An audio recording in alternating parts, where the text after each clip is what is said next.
Mic check. Hey, 1 2. 1 2. Mic check. All good?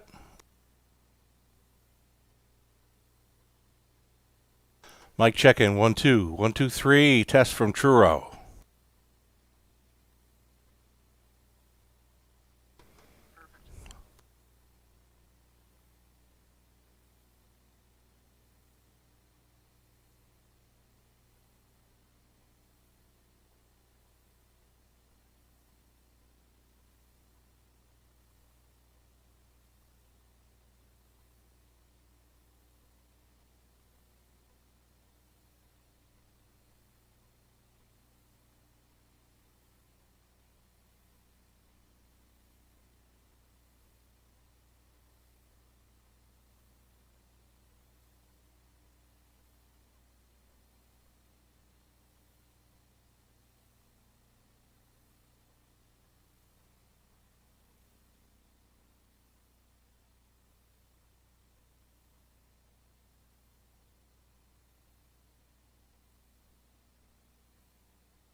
Hey, good evening, everyone. Welcome back to Truro Raceway in Nova Scotia, and we've got opening night of Grand Circuit Week on the mainland. Coming to you, we're at Universum Studios in Charlottetown, and Joe Kelly will be along shortly with the program changes for this evening's race card.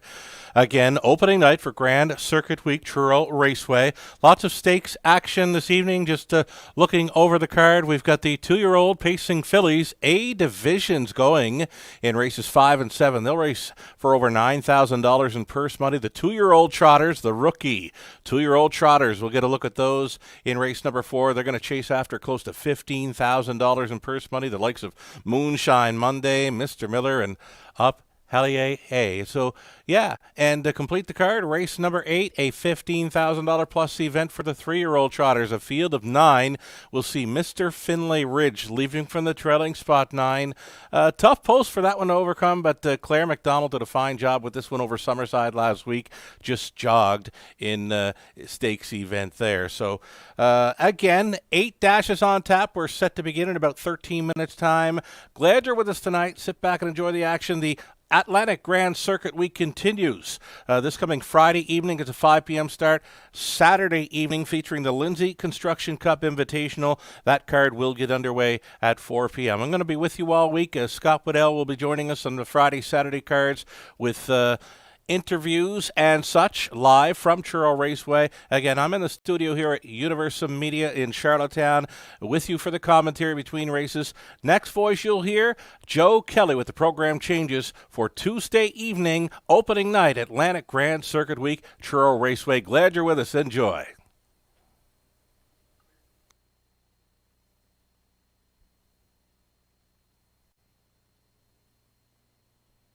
Well, good evening, ladies and gentlemen, and welcome to Truro Raceway. The temperature in Truro this evening is 26 degrees Celsius.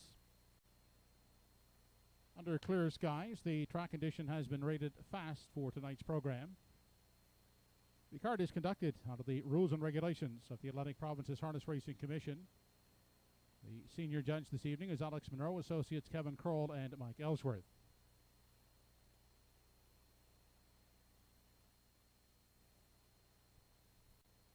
In the first race, race 1, number 4, Smile For Me Sarah, has a bridle change, closed to open, hood with cups.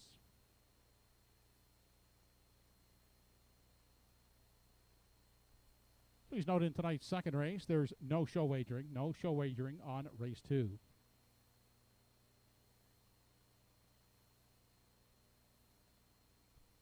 In the third race, race 3, number 2, Pictonian's Derby, has a change of bridles, closed to Can't See Back.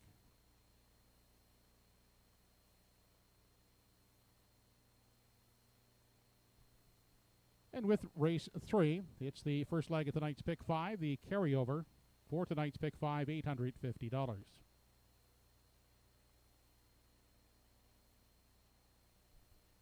In the fourth race, we have a scratch. Number 5, Cadillac, is sick and will not race. Race 4, scratch the 5, Cadillac, sick.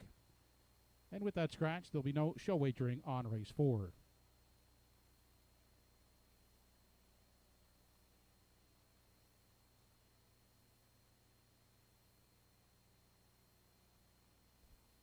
Over to race 6. Number 2, Catch 22. Bridle change, closed to open, hood with cups. And also a scratch in race 6 of number 3, Puddin' Pie. Puddin' Pie is sick. Race 6, scratch 3, Puddin' Pie.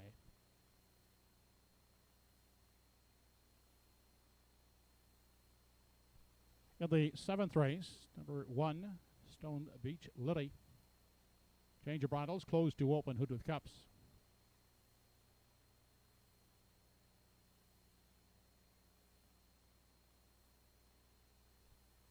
And a program note in race 8 in regards to number 4, My Money's a Runnin'. My Money's a Runnin' will be racing with the Trotting Hobbles. Trotting Hobbles on the 4, My Money's a Runnin' in race 8. Those are tonight's changes.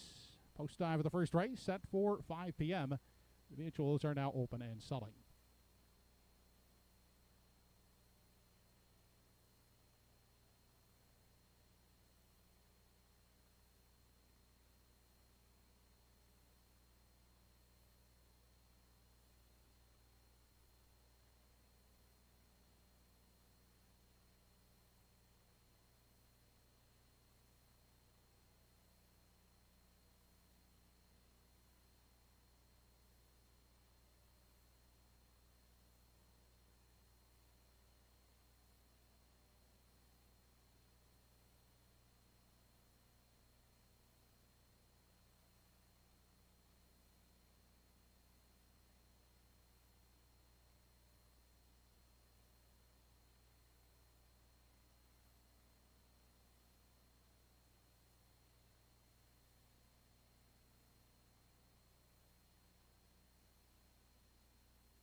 7 minutes. 7 minutes wagering time here on the Tuesday evening opener.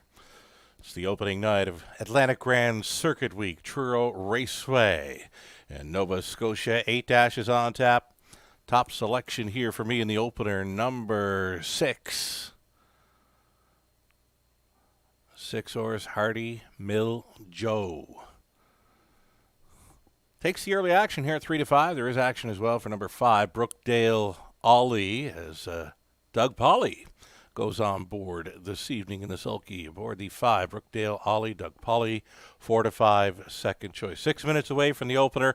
Post Parade coming up here very soon.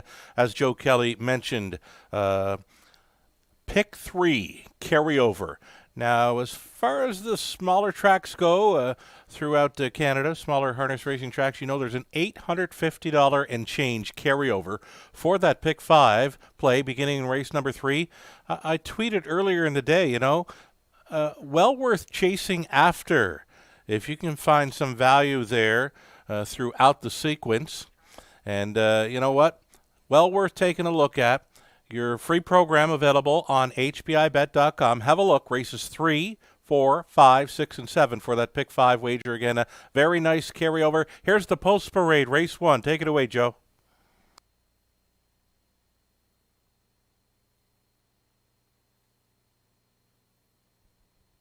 Here's the field for the first race of the evening. Number 1 is Reggie's Game on Madonna Wilson, Toby McDonald driving.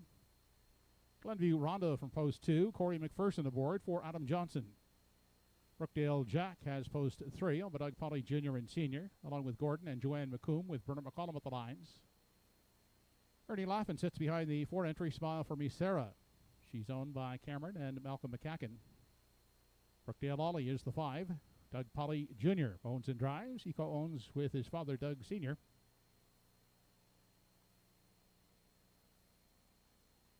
And number 6 is Hardy Mill Joe. Andy Campbell driving. Owners are Ken Hardy and the Hardy Mill Stable. Post time for the first in less than 4 minutes.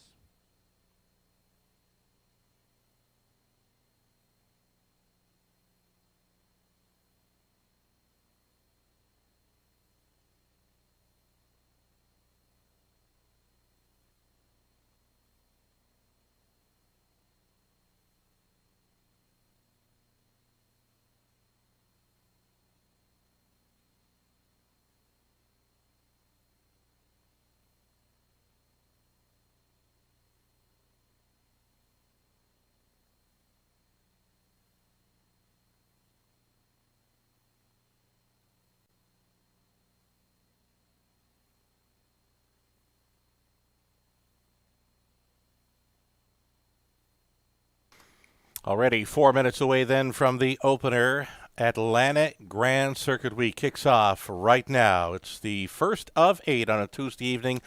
Back in action again on Friday and Saturday evening as well. In this opener, I like the 6. The 6 horse making the season debut here for Choby MacDonald. He does the training. Andrew Campbell on board for the drive. This one showing 2-minute miles every time last season, plus nice final quarters as well. Going to try him on top. Number 6, Hardy Mill Joe, to win his season debut. Has to overcome that outside post 6. For me, in the second spot, number 4, that being Smile for Me Sarah. We've got Ernie Laffin on board. Number 4, Smile for Me Sarah, is a 3-year-old daughter of sports writer. And yes, indeed, Smile for Me Sarah, much improved, 158 in 3 trip on Sunday for a check. Direction, obviously, I think she's the exactor factor here to go along with number 6, Hardy Mill Joe.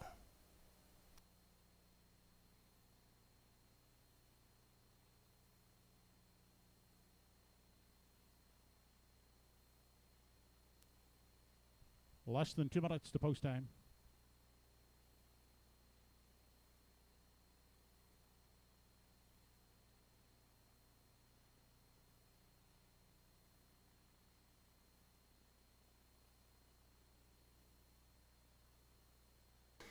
One more to think about, and a great value play right now. Number 1, Reggie's Game, this 3-year-old son of Steelhead Hanover, a second trainee of Toby McDonald. Toby will be driving from the rail.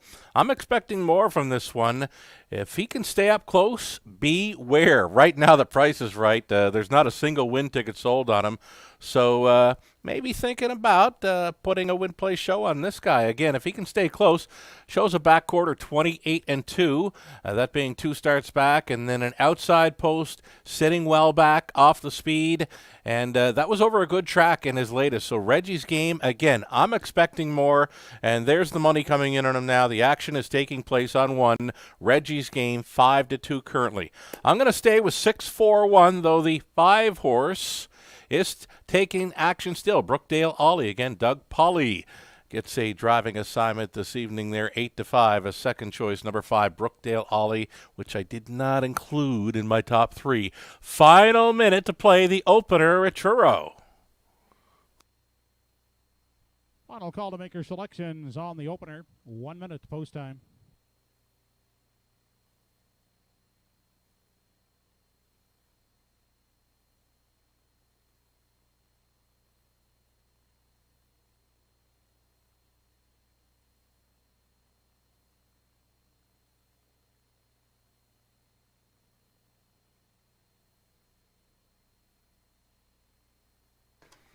Trainer Bernie McCollum sending out a pair as well. Brookdale Jack at a post 3. He's also sending out the 5, Brookdale Ollie.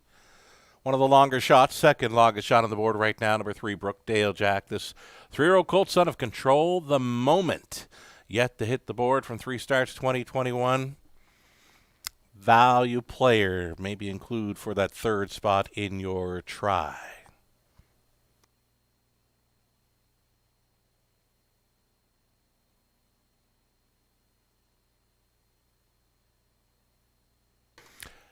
It appears they're on their way to the starting gate here for race number 1. Again, opening up Atlantic Grand Circuit Week at Truro Raceway. Again, it appears the starter is calling for the horses. Joe Kelly with the call of race number 1.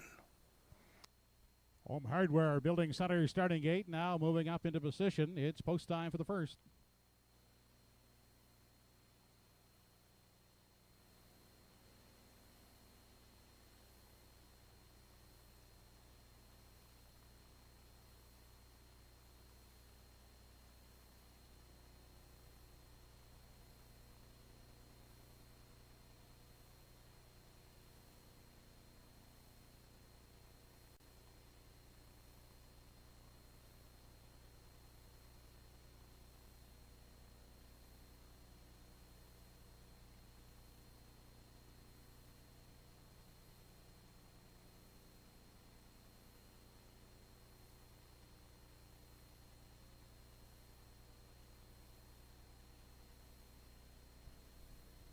Race number 1 on the evening has Reggie's Game, Glenview Rhonda, Brookdale Jack, Smile for Me Sarah, Brookdale Ollie, and Hardy Mill Joe.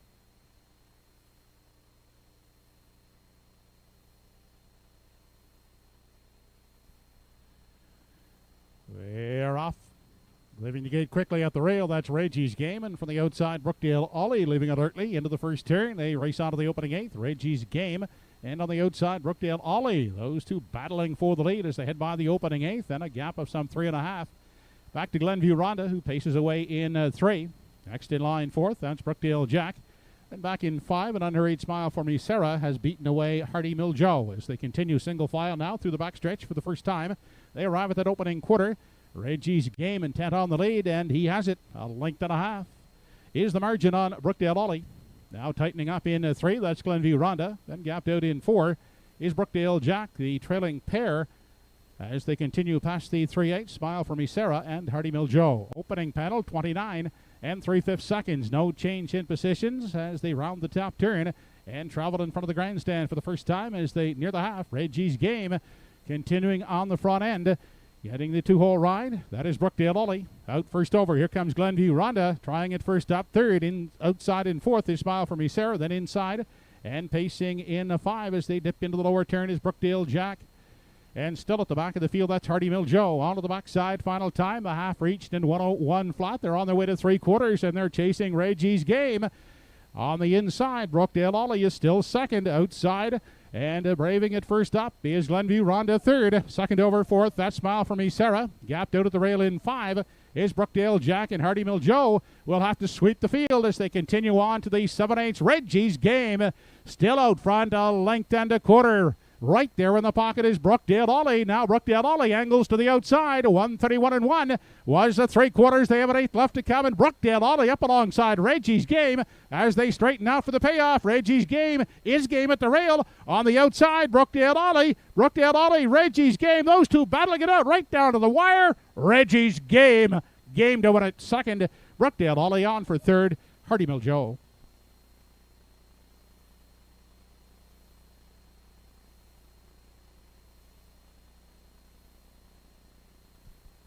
Mile in 2 minutes and 2/5.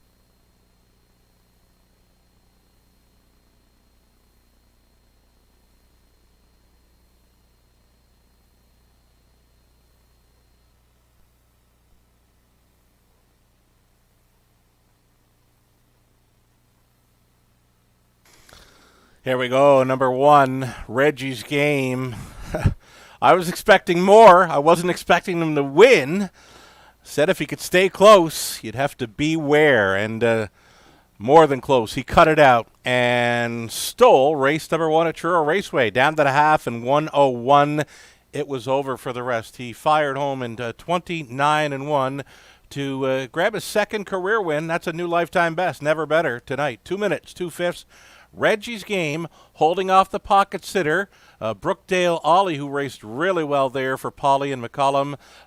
My top selection, the 6 Hardy Mill Joe. When he was sitting last at the half in 1:01, I felt there was no shot. He did well to manage a third in there. 1-5-6, the top 3 unofficial, as number 1, Reggie's Game, going downtown for Toby MacDonald. Again, a new mark, 2 minutes, 2/5 the post. Well, the winner's circle, it is coming up all the way. Reggie's Game, the speed was good to start it up in Truro.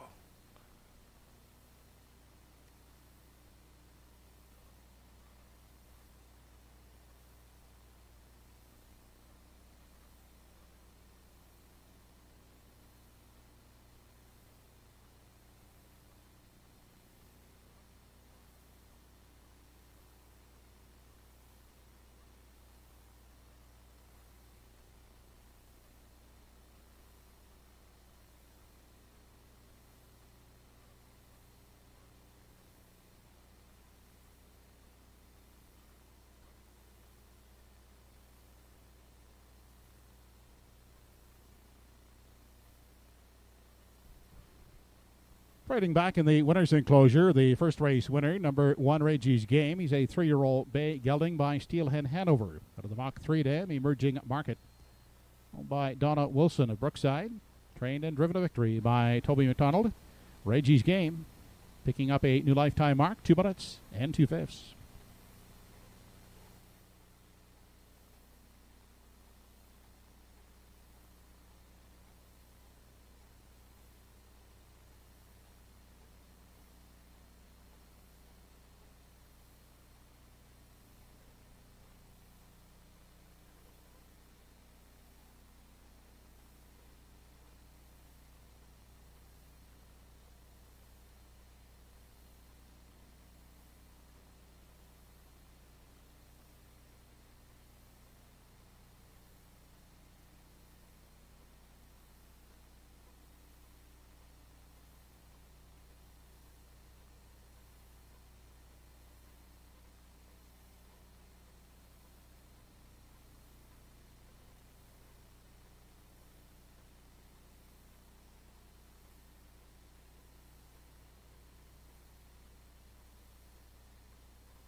Race 1 is now official. 1 Reggie's Game was the winner. 2 Glenview Ronda 4th. 3 Brookdale Jack 6th. 4 Smile for Me Sarah 5th. 5 Brookdale Ollie was 2nd. 6 Hardy Mill Joe finished 3rd. Fractions were 29 and 3, 101, 131 and 1, the mile, 2 minutes and 2/5. A new lifetime mark for Reggie's Game. From the top, your card should read 146, 523 on the bottom. The 156 triactor in race 1, $115.40. The $1.15 exactor, $35.10. Upcoming in races 2 and 3, the early daily doubles. Second race, Atlantic Siren Stakes, 2-year-old pacing filly B division. 4 entries, and please note no show wagering on the second race. In race number 3, second half of the early double, number 2 Pictonian's Derby is changing bridles closed to Can't See Back. Second race post is in less than 9 minutes.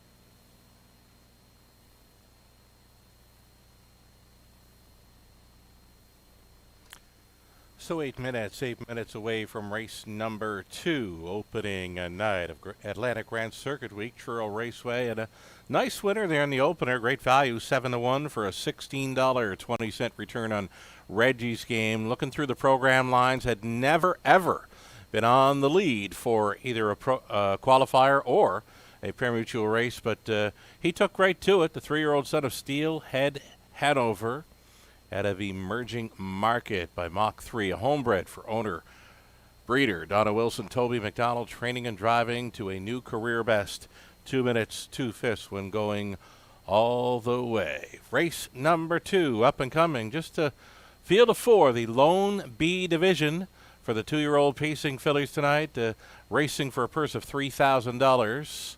Race number 2 features a data double, an exactor, a try, win place wagering only, no show dough for the upcoming second race. 7 minutes out.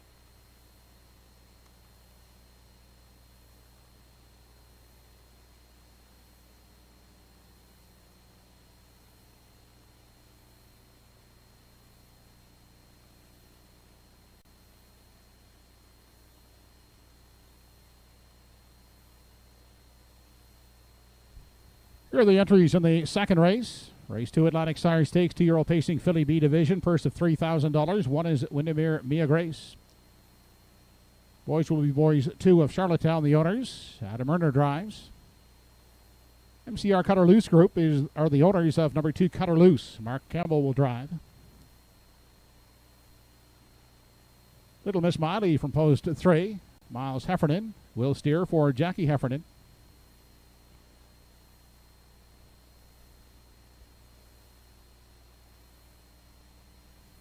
And Walter Chevrolet has the drive on number 4, J.J. Linda. She's owned by Jennifer Baxter and Matthew Williams. Post time for the second in 6 minutes.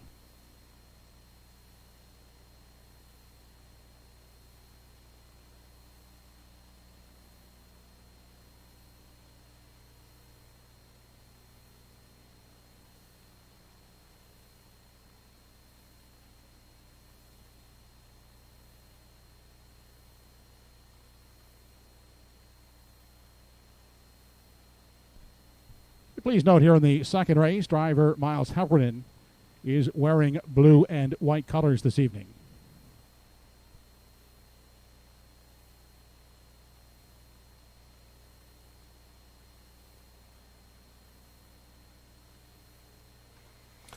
Race number 2, featuring 2-year-old pacing fillies, Atlantic Sire Stakes action. It's a B division for $3,000, and number 4, J.J. Linda, will try to go 2 for 2 for trainer Joe Baxter, Walter Chevrolet on board. Left the rail at a Summerside July 7th and went around to grab control at the quarter mile, 30-3, went on for the maiden victory, 2:01-4. Nice speed on the end, 29-2. J.J. Linda offering up 9-2. I don't think you're going to get that come post time.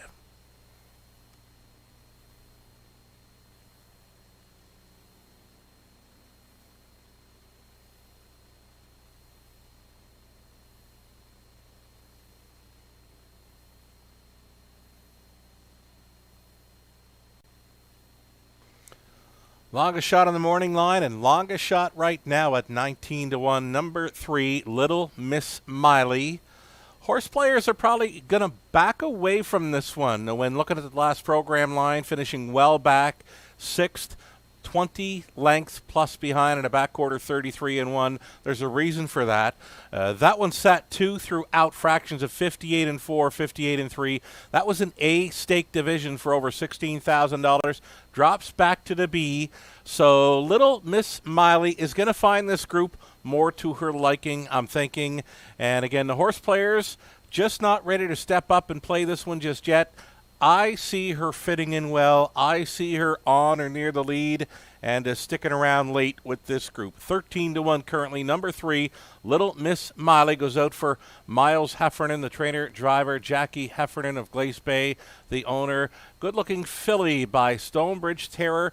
Don't be afraid to play Little Miss Miley.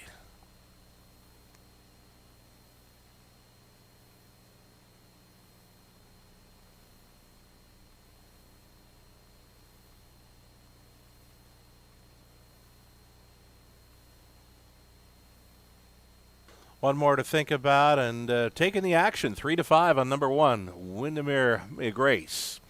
She's a 2-year-old daughter of Peng Shui, a third-place finisher in her career debut over Summerside, where she fired home 29-2 for a mile of 2:01-3.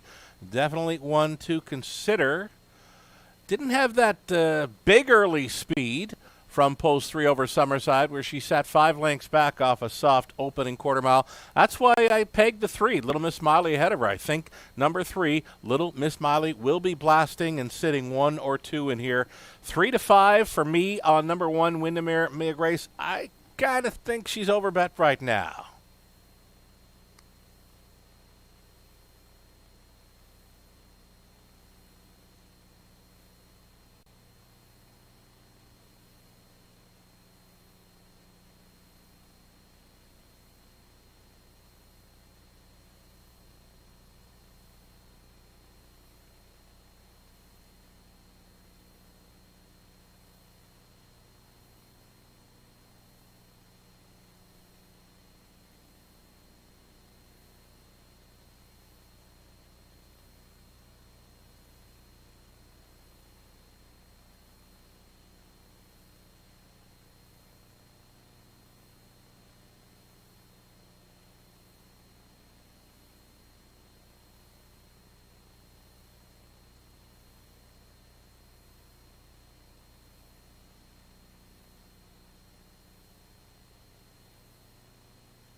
Final call to wager on the second race. 1 minute, last call.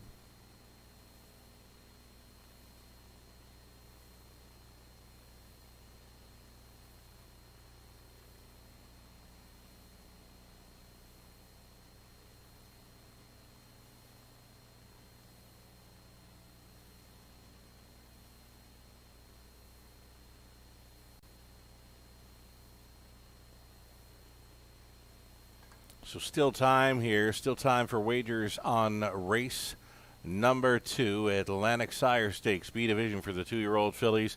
Even money co-favorites now in number 1, Windermere Grace, and the 4, J.J. Linda. Best value in my mind still on number 3, Little Miss Miley. Exactors with number 3, Little Miss Miley, paying really well, $44 on to the 4. And if you want to flip it backwards for a 4-3, $24 even right now. I'm just looking at the exacta probables on my HBI account. HBIBet.com for a free program download. Getting set for race number 2 at Truro Raceway.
Two-year-old fillies are now lining up behind the Home Hardware Building Center starting gate. It's post time.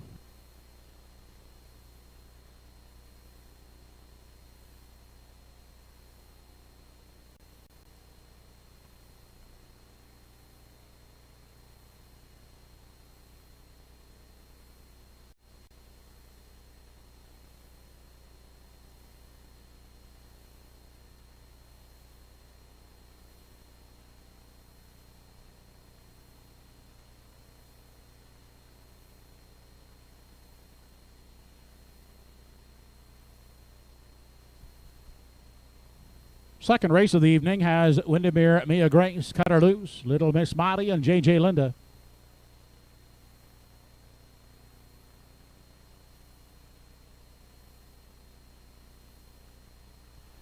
They're off and pacing.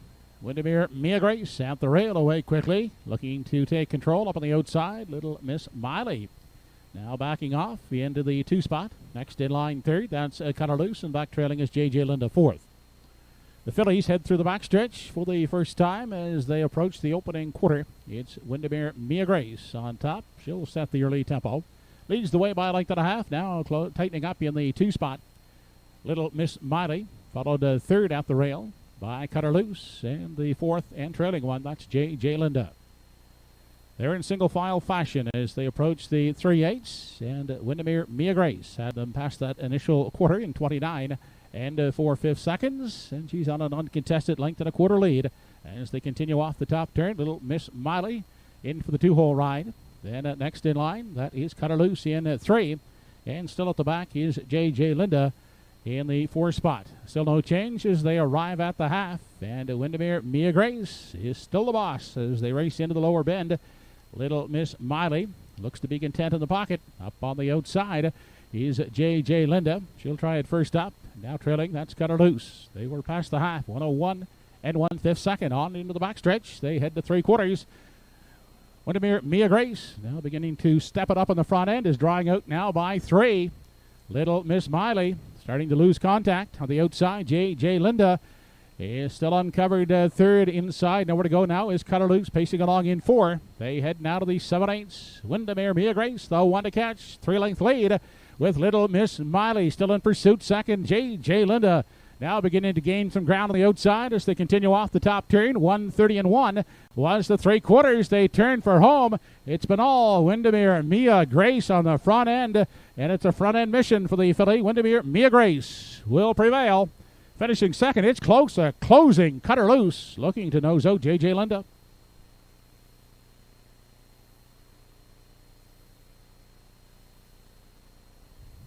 The mile in 159 and 1/5.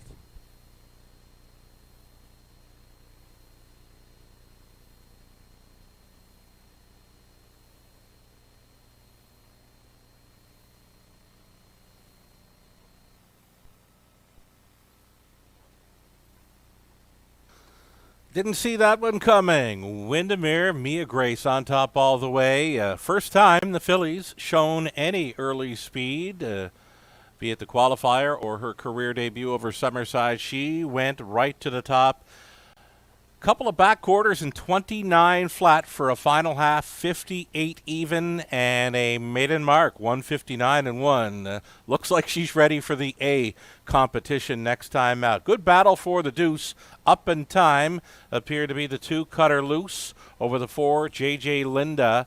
Number 3, Little Miss Smiley. Couldn't do a thing with that pocket ride. Windermere Mia Grace, daughter of Pang Shui, bred by Reg Ferguson.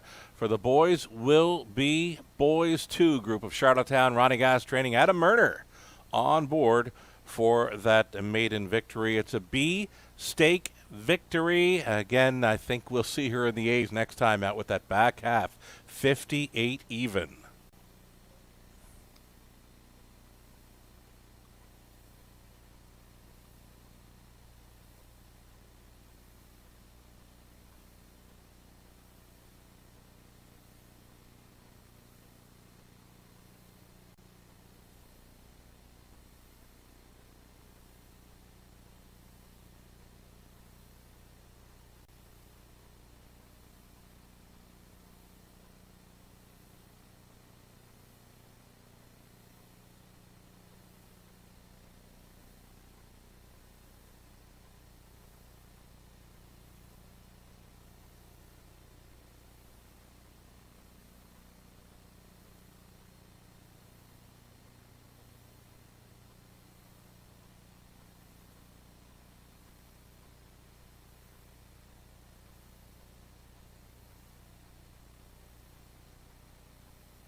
Back in victory lane, the winner of tonight's second race, B division of the Atlantic Sire Stakes for 2-year-old pacing fillies, number 1 in your program.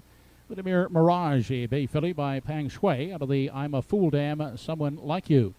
Was bred by Reg Ferguson of Charlottetown, now owned by Boys Will Be Boys 2 of Charlottetown. Trained by Ronnie Gas, Adam Murner, the winning driver. Windermere Mia Grace, going wire to wire in 159 and 1/5. Roseanne Langell, trackside on behalf of the Atlantic Standardbird Breeders, making the presentations.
Here's the official rundown of the second race. Number 1, Windermere Mia Grace, the winner.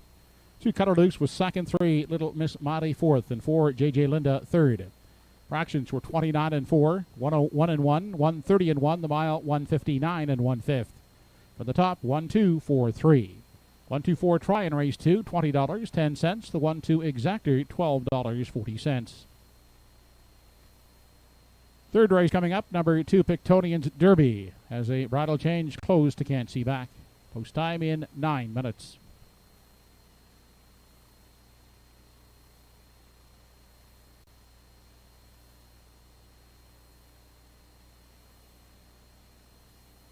Just a reminder that the third race coming up is the first leg of tonight's Pick 5.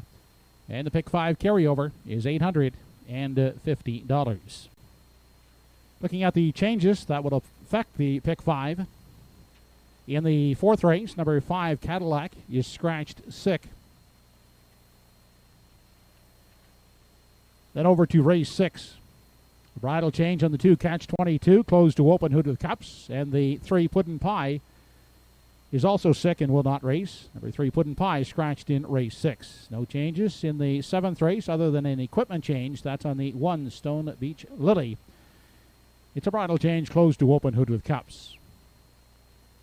Again, upcoming in the third, first leg of the Pick 5 with the carryover standing at $850.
Horses are now entering the track and parading for the third race. From post 1 is Art Sleek, owned by David and Diane Settle, with Ernie Laffin in the sulky.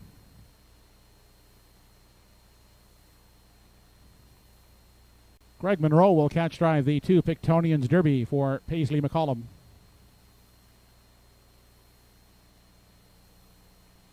Paul Treves for Tracy McQuaid aboard number 3 Salzburg Flicka. Charles O'Connor, Zachary, and Helen Landry are the owners. Andy Campbell, the driver of number 4 Don't Stand in My Way.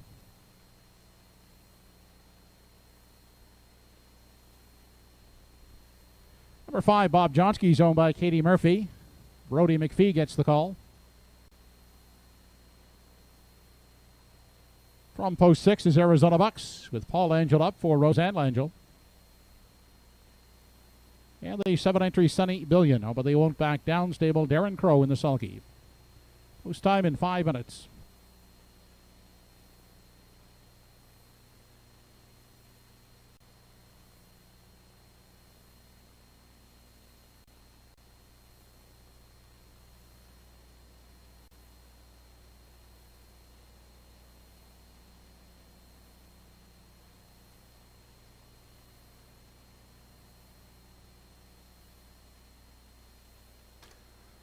Five minutes then. 5 minutes wagering time on this Pick 5 carryover opportunity.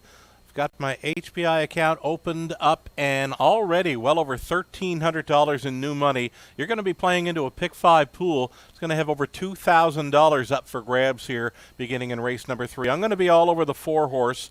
This here 4, Don't Stand in My Way. Huge trip to stay on for second in his latest. A similar effort puts him right there with this group. You're getting 6-5 right now. He's the second choice. Don't Stand in My Way. As mentioned, a big trip going first up for a long ways. Just missing with broken equipment as well. Chuck O'Connor, the trainer, Andrew Campbell on board for the drive. Beware, Don't Stand in My Way to kick off this Pick 5.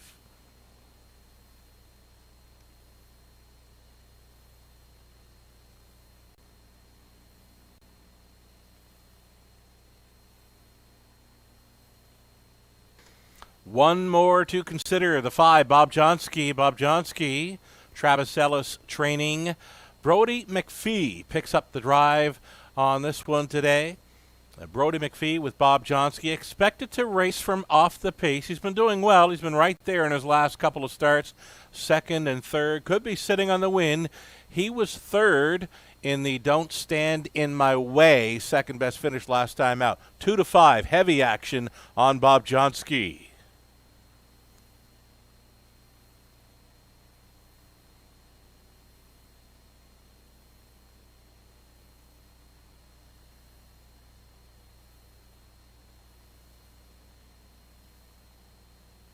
Three minutes now remain to fire in on this Pick 5 carryover race.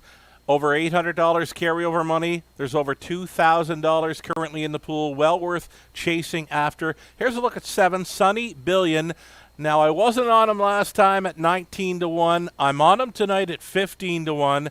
Must overcome the outside post, but a brilliant steer last time out by Darren Crow, who will be staying on. Had him in the winner's circle for a new lifetime best, 158-2. Any kind of front-end speed duels or fast early pace will put Sunny Billion right into the thick of things. As mentioned, Darren Crow had him perfectly positioned throughout last time to get up and win in a shocker. 158-2 lifetime best. He's never been better. Definitely have to use him here in this opening leg of the Pick 5 play. 2-5 continues on number 5, Bob Johnsky. Sunny Billion from an outside post. Upset winner again. We'll find out soon. Less than 2 minutes to post time.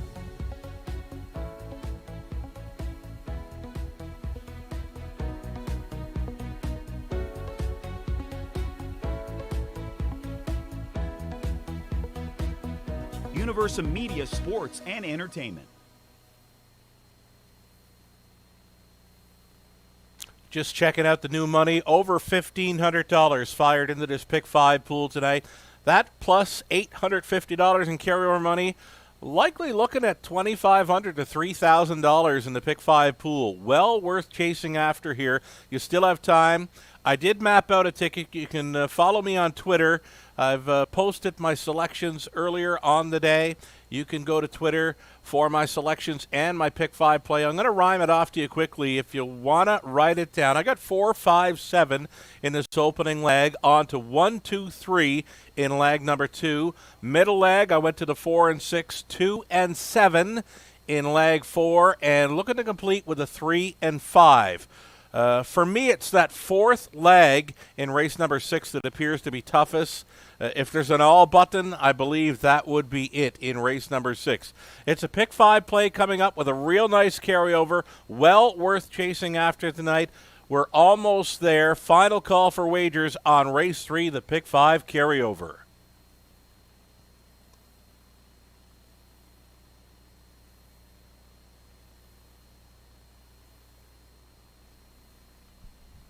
It's only 1 minute left to wager on the third race.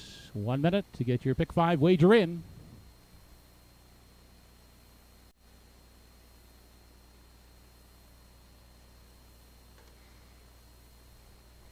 Still time to play this Pick 5. The 4 and 5 continue to take the action. Number 6, Arizona Bucks. Heavy favorite last time out. Odds-on favorite, in fact. Just went too quick. 27-3, 57.5, and had nothing left for the final half battle with the Don't Stand in My Way. Bob Johnsky, Sunny Billion came from way back to win it. There is action, a bit of action. Fourth choice in wagering currently 7-1 on the one horse. That is Art Sleek. Made the lead quite easily the last time. Going into turn number 2, appeared to jump over a shadow from a light pole. Maybe see Art Sleek leave tonight again. Final calls. The starter begins to call them in here. Joe Kelly with the call for race 3 at Truro.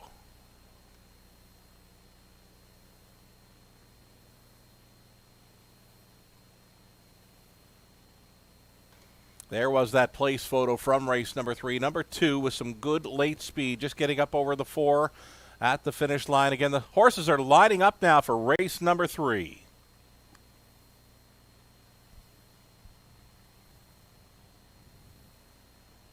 It's post time for tonight's third race. Home Hardware Building Center starting gate is moving.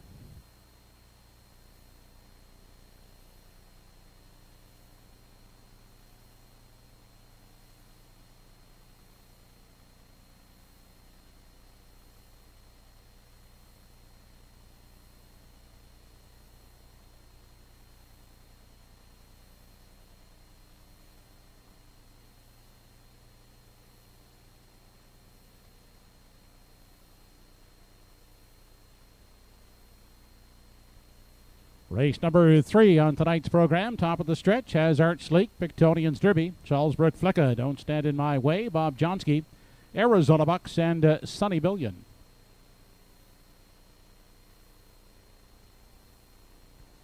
They're off and pacing along the rail. Art Sleek is away down the center of the track. That's Don't Stand in My Way.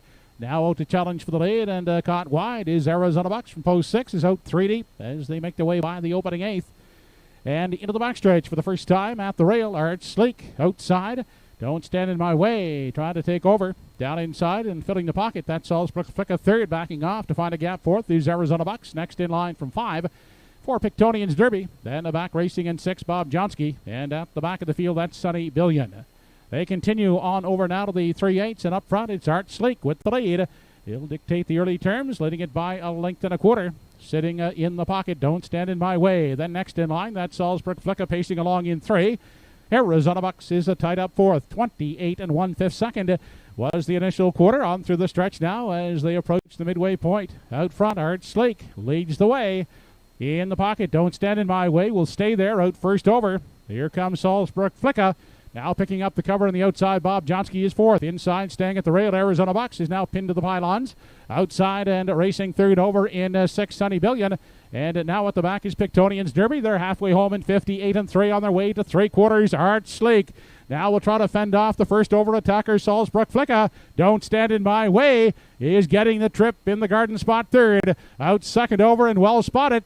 That is Bob Johnsky sitting in 4 and eyeing to come 3 wide now as they race on to the 7/8. Art Sleek clings to the lead. Salzburg Flicka second. Bob Johnsky is fanning out 3 wide. Don't Stand in My Way, desperate for room down in the pocket. A tight pack as they race past the 7/8 and off the top turn. Art Sleek, he's still there, but just by a neck. On the outside, Salzburg Flicka. Bob Johnsky is out on the 3 wide path, far outside and trying to close in. That is number 7, Sunny Billion, down to the line. Art Sleek, and Art Sleek will take them wire to wire. Second is Don't Stand in My Way. Salzburg Flicka third.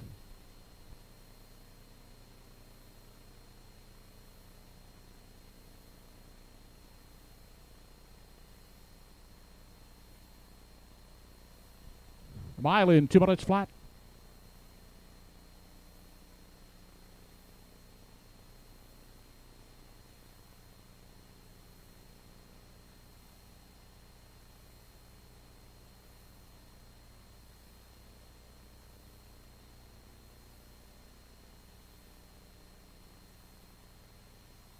Art Sleek, as mentioned, he was on the lead last time out, made a break going into turn number 2, hopping over a light pole shadow. That wasn't going to happen tonight. Looks like he's got the shadow roll on, and he wired them up. Another gate-to-wire winner tonight in Truro. Number 1, Art Sleek on top all the way. Parked Don't Stand in My Way. He took him to the quarter in 28 1. The 4-horse had to take back, and that probably just took enough sting out of Don't Stand in My Way, so he could not get up the inside through that passing lane into the stretch. Art Sleek, an 11 1 upset to begin this pick 5 play. $2,000, just shy of $2,000 in new money played into that pick 5 pool. So if you've got the 1, Art Sleek, in that opening leg, you're already on your way to a decent payout should you get the job done in this pick 5. Art Sleek on top. It's the 1-horse winning over number 4, Don't Stand in My Way. It appeared 3, Salzburg Flicka. Stayed on for third. Art Sleek, Ernie Laughin on board for the Settles.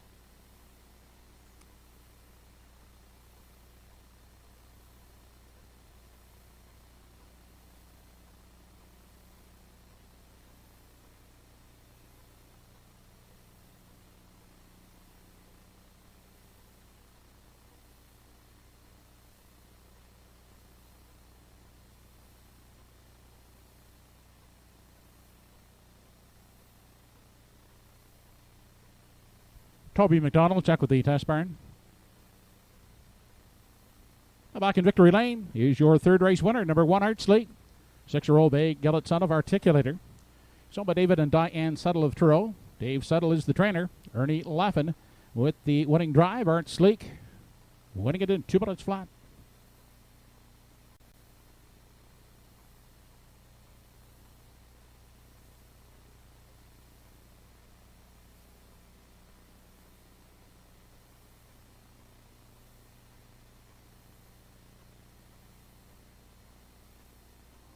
This race replay brought to you by Pie Chevrolet.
Here's how they finished in the third race. Number 1, Arts Leak was the winner. 2, Pictonians Derby 7th. 3, Salzburg Flicka 3rd. 4, Don't Stand in My Way was 2nd. 5, Bob Johnsky 5th. 6, Arizona Buck 6th. And 7, Sunny Billion 4th. The fractions for the mile, the quarter was 28 and 1. The half 58 and 3. 3/4 in 1:29 and 3. In the mile, 2 minutes flat. Top down, your card should read 173-2564. 143 try in race 3, $198.70. There was no 1-4 exactors sold. The exactors paid on the 1-all combinations, $38.50. And there was no early daily double. 1-1 combination, it paid on the 1-4 combination for the early double, $17.80. Coming up in the fourth race, Atlantic Sire Stakes 2-year-old trot. Number 5 Cadillac has been scratched sick. Please note there's no show wagering on the fourth. Post time in less than 8 minutes.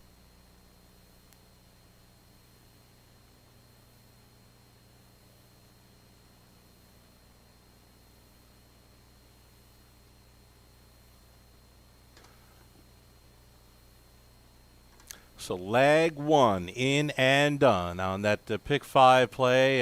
Another one horse, another rail horse going all the way in Truro. If you're playing the one tonight, you're up some. You've got a couple of upset winners from the opener and race 3, and then you've got a bit of a favorite there in the B division of the 2-year-old fillies in race number 2. As mentioned, just shy of $2,000 new money wagered on the pick 5 carryover tonight. That combining with over $800 in carryover, that's a pretty good pool for Truro Raceway. And if you select at number 1 Art Sleek in that opening leg, and you can complete this pick 5 sequence, you are, well, you're in line for a pretty decent payout come race number 7. Art Sleek, he was probably good to go last time out, but as mentioned, hopping over a light pole there. There was a few horses did that on Sunday afternoon. The shadow roll on there tonight of Art Sleek, and he went all the way, took on all challengers throughout to upset in race number 3. 7 minutes away from race number 4, more Atlantic Sire Stakes action coming up. We're going to get our first look at the 2-year-old trotters in Nova Scotia. The Mainlanders going out here, 2-year-old trotters, $14,820 in purse money up for grabs. Moonshine Monday goes out for Miles Heffernan. Another talented son coming out of Timeout Maroma by Armbro Barrister, winning his career debut over Summerside. Right there with him were both Mr. Miller from Post 2 and the 3 Up Helly AA, double A. Up Helly AA there from post number 3. So the 1, 2, 3 you got to be looking at here for race number 4. We're 6 minutes out. Post Parade is next.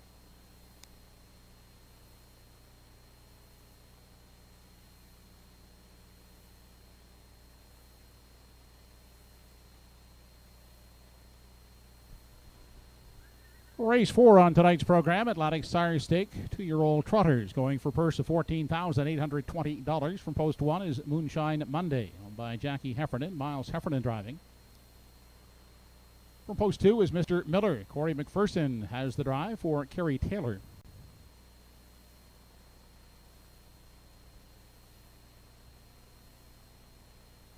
From post 3 is Up Hellier. Riley Farms Limited are the owners, with Kenny McDonald in charge. Gary Chappell will pilot from post 4. Windermere on track for Boyd McDonald Produce Limited. The 5 has been scratched, and please note no show wagering here on the 4th. Post time in 5 minutes.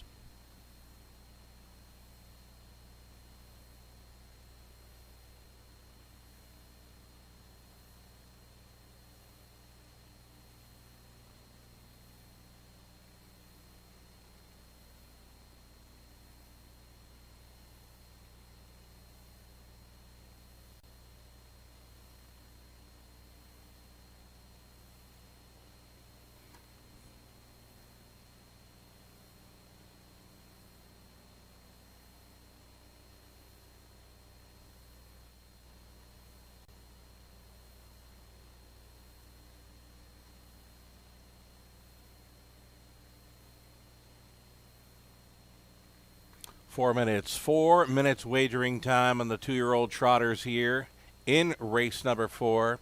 3 to 5 currently on number 1, Moonshine Monday. There's a look at Moonshine Monday. Miles Heffernan is on board. I believe he's wearing the colors of Adam Murner there tonight. Moonshine Monday. Gutsy win from the 9-hole at Summerside Raceway. Summerside Red Shores last time out. He'll look to make it 2 for 2 tonight in his mainland debut. A solid player in the second leg of the pick 5. Moonshine Monday, 3 to 5.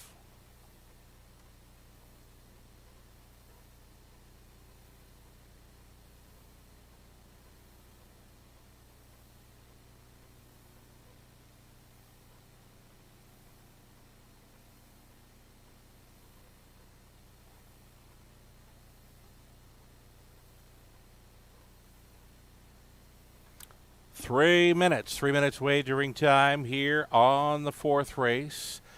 Number 2, Mr. Miller. Currently sitting at even money right now. Mr. Miller, just missing, coming from, better than 5 lengths back at the half time, and trotted a big back half to be right there, second best to Moonshine Monday there in his career debut. Here's a look at Corey McPherson, the trainer-driver of 2. Mr. Miller goes out for Kerry Taylor of Stratford, and a winning qualifier. Had him poised to finish well. He was a beaten favorite in his career debut. Again, he came from well back, trotted a big back half to be right there, 2:08 2. He was 29-4 on the end. That was the quickest final quarter in that race. Mr. Miller, one to think about here at even money.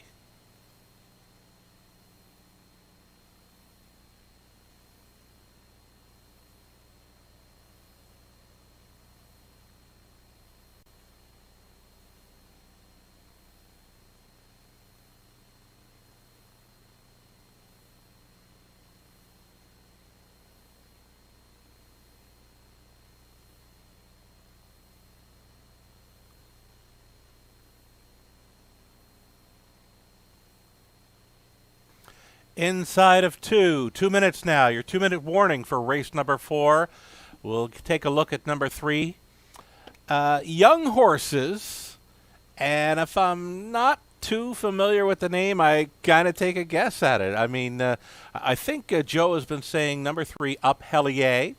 I know I mentioned Up Helly, AA, Up Helly, AA, but could be it there. Number 3, Up Hellier, goes out for trainer Claire MacDonald, owned by Riley Farms Limited of Summerside, Prince Edward Island. Decent debut over Summerside. Came from well back, was right there with Moonshine Monday and Mr. Miller, finishing third for a $19,000 plus purse. This one's for $14,820. A reduced field of 4. No show dough in the 4th. You do have the exactor try, win place wagering.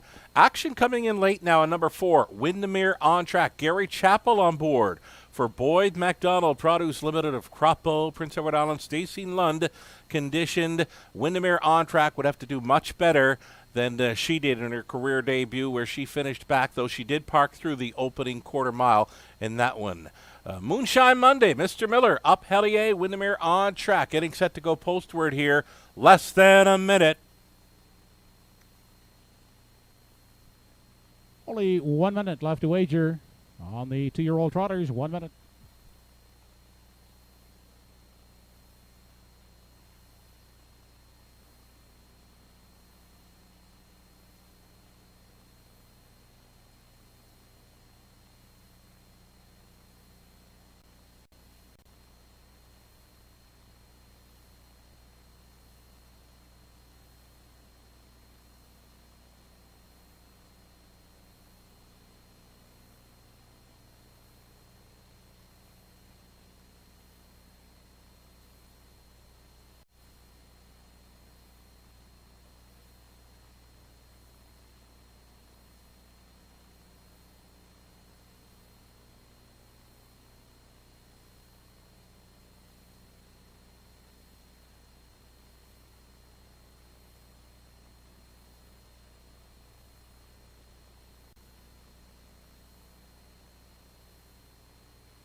Getting very close now. A field of 4 2-year-old trotters. A purse just shy of $15,000. Number 1, Moonshine Monday. Co-second choice right now, 2-1. The even money fave, number 2, Mr. Miller. Starter calling them in.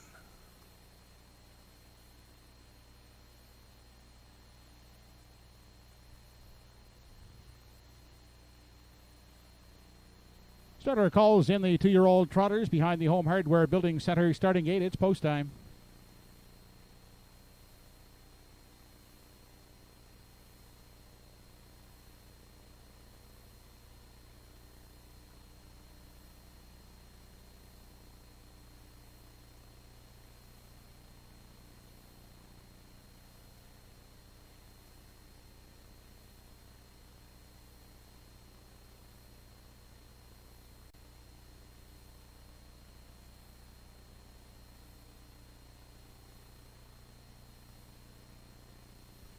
Fourth race, top of the stretch, Atlantic Sire Stake 2-year-old trot, purse of $14,820. Moonshine Monday, Mr. Miller, up Pellier, and Windermere on track.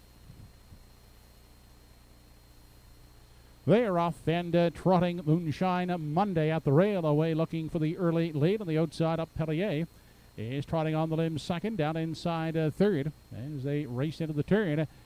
That is Mr. Miller, and sitting at the back in the early going, Windermere on track. The 2-year-old trotters will straighten out into the backstretch for the first time as they head to the opening quarter. They're still tussling for the lead on the front end. Moonshine Monday wins that early tussle. Now moving up into the pocket as they race past the opening quarter is Mr. Miller backing off. That's up Pellier now to take a seat at the rail third, and gapping out at the back of the field at Windermere on track. The trotters head on to the 3/8 now. Opening quarter was reached in 30 and 4/5 seconds. Out front now, Moonshine Monday on a length and a quarter lead as they move off the top turn. In for the 2-hole toe, that's Mr. Miller. Then up Pellier is the third one, and at the back of the field, gapped out in the 4th spot is Windermere on track. The 2-year-old trotters racing in program order as they continue on past the halfway point. It's Moonshine Monday controlling the field into the lower turn.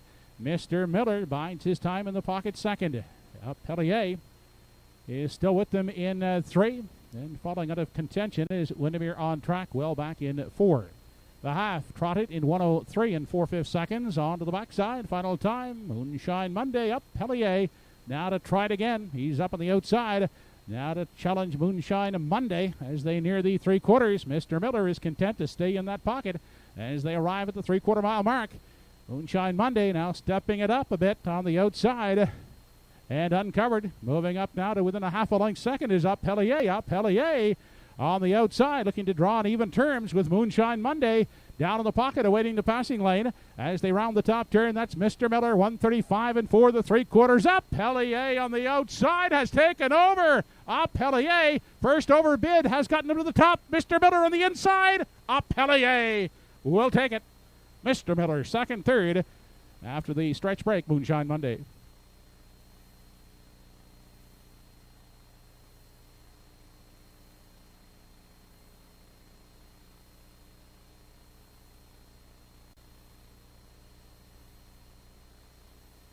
Mile in 2:05 and 3/5.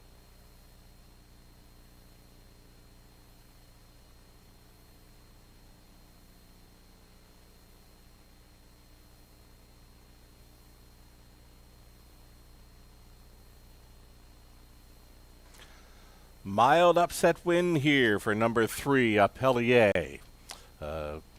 Kenny McDonald sent this one. I was surprised to see him into an early tussle with Miles Heffernan and Moonshine Monday. But, this is a grit-grinding trotter. 2-year-old son of Armbro Barrister out of Burnt with Finesse by Burnt Hanover. Read by Greg McKenzie. Owned by Riley Farms Limited of Summerside PEI. Claire McDonald train again. Kenny McDonald had this one under the line first. They were really sprinting, turning for home. Number 1, the Moonshine Monday, jumping it off. A likely speed break there when the pace noticeably quickened and rolled off stride. Finished third. On for the deuce was Mr. Miller.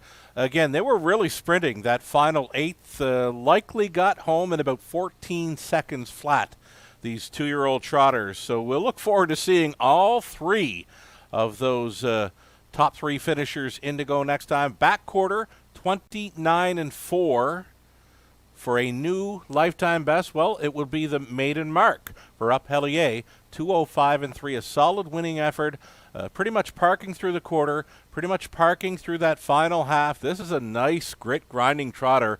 Up Pellier wins that final 8th sprint to take Atlantic Sire Stakes, a 2-year-old trotting event, just shy of $15,000 in purse money up for grabs. And again, we'll look forward to seeing all 3 of these trotters go next time out. Moonshine Monday, Mr. Miller, Up Hellier gets the best of them, and he's on his way to the Truro Raceway winner's circle. Congratulations. He raced huge.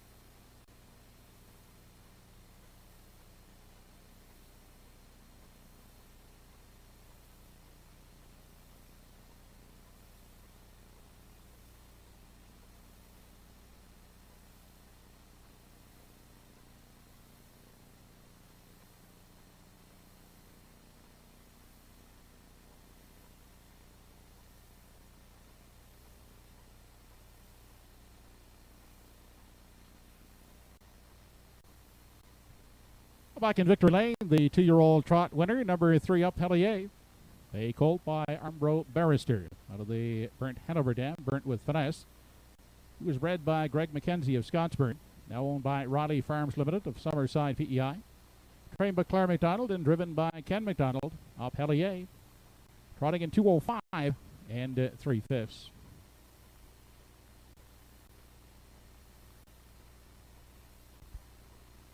Roseanne Lanzo, trackside, on behalf of the Atlantic Standardbird Breeders, congratulating the winning owners of Up Hellier, winner of the 2-year-old trot in 2:05 and 3/5.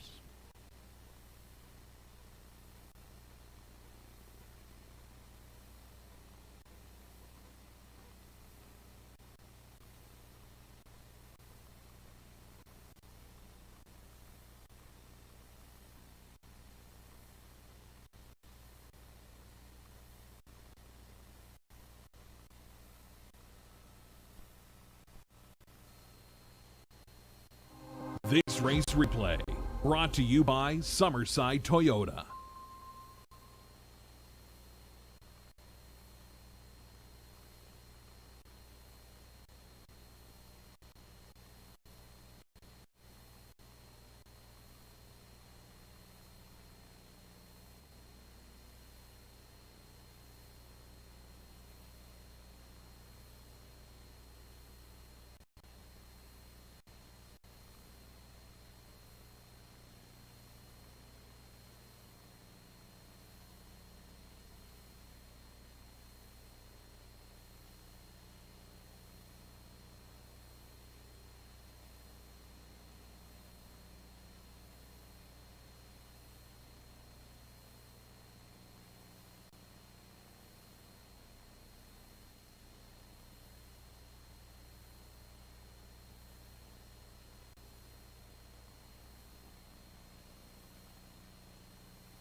Race 4 is official. 1 Moonshine Monday, 3rd, to Mr. Miller, 2nd, 3 Up Hellier, the winner. 4 Windermere on track, 4th and 5 was scratched. 30 and 4, the quarter, half 103 and 4, 3/4 and 135 and 4. The mile in 2:05 and 3/5. The top 3-2-1-4 scratched. 3-2-1 Triactor in the 4th race, $27 even. 3-2 Exactor, $14.60.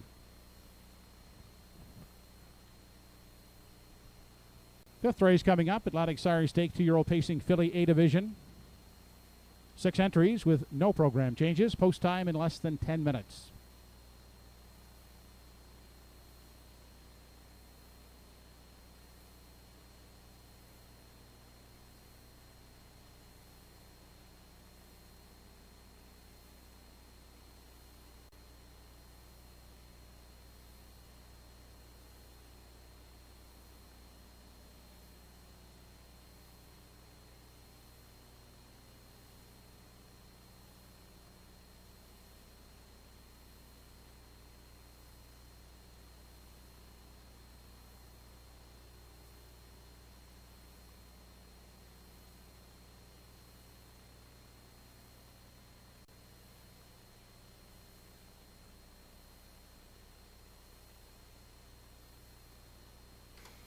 9 minutes away from race number 5 at Truro Raceway this evening.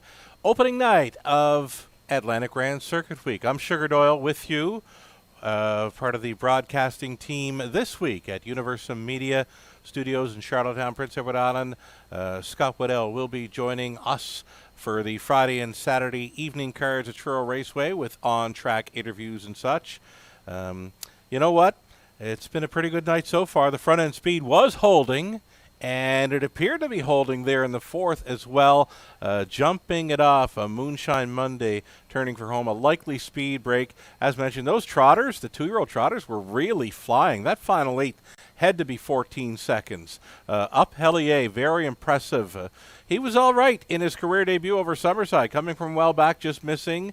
And as mentioned, those trotters will be fun to watch next time out and all season long if all goes well for the Moonshine Monday. Mr. Miller, Up Hellier, putting on a great display of trotting action there in race number 4. Back in race number 2, we get our look at the 2-year-old pacing fillies. Windermere, Mia Grace wired up the field. She come her back half in 58 seconds flat. What a nice trip. Likely to see her in A stakes action next time out. Windermere, Mia Grace for trainer Ronnie Gass. Adam Murner was on board for a wire-to-wire victory. Front end speed has been holding. If you're still going forward in that pick 5 play, you're in line for a very nice payout. Just shy of $2,000. New money was wagered into that pick 5 pool tonight. That combining with the $800 carryover, and some pretty good value thus far. 11-1 in the opening leg, 5-2 there on the Claire McDonald, Kenny McDonald trotter there in race number 4. 7 minutes away from race number 5, I'm hearing the horses and drivers have entered the track for a post parade. We're glad you're with us tonight. Enjoy opening night of Atlantic Grand Circuit Week. More to come at the end of the week. Friday evening, 5 p.m. start. Saturday at 4. Post parade coming right up here for the 5th.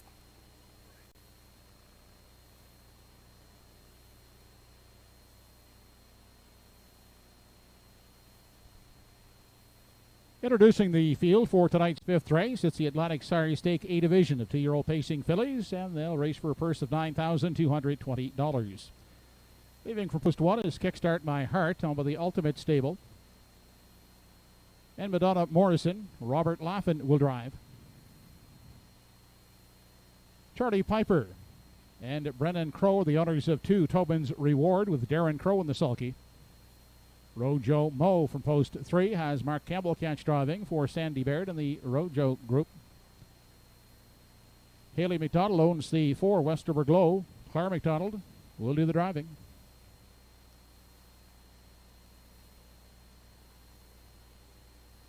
Danny Gillis drives the 5 Cougar on a Tear for Walter Walker and Angus McGinnis.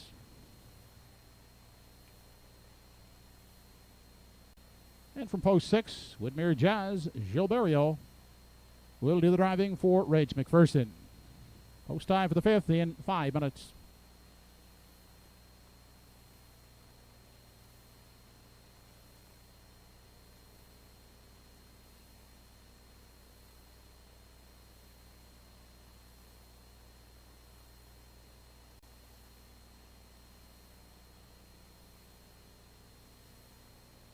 Here we go. It's the 2-year-old pacing fillies. Division 1 of 2, $9,000 plus. 2-year-old filly pacing Atlantic Sire Stakes events here. Getting a look at number 6, Woodmere Jazz. My top selection here. Looking to go 3 for 3 in her young career tonight. A likely fave again.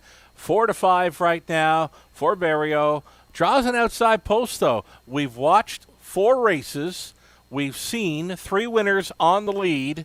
And as mentioned, Miles Heffernan just lost his trotter, a speed break turning for home there when he tried to go all the way. The front end speed has been holding well tonight.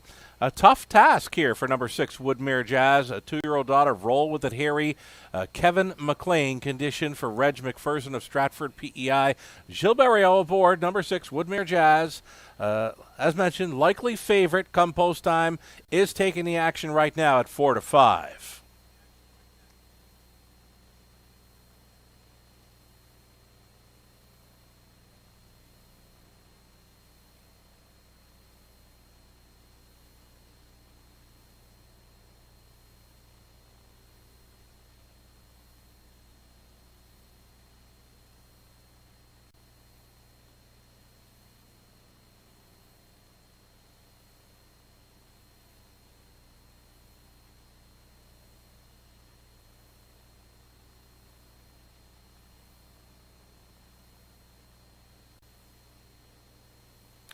3 minutes. 3 minutes away from race number 5, an A Stakes division for the 2-year-old pacing fillies. They're going to race for over $9,000. Getting a look at my exactor factor here in number 4. This is West River Glow, second best in her career debut over Summerside. She had the outside post last time over Summerside, where she parked through a quarter, 28-4, sat in, managed to get up for the deuce, 59-3 at a decent price. And tonight she's an even money favorite right now. This daughter of Stonebridge Terror, owned and bred by Haley MacDonald. Claire MacDonald training and driving West River Glow, expecting more. Maybe on or near the lead. Front end speed has been holding well tonight.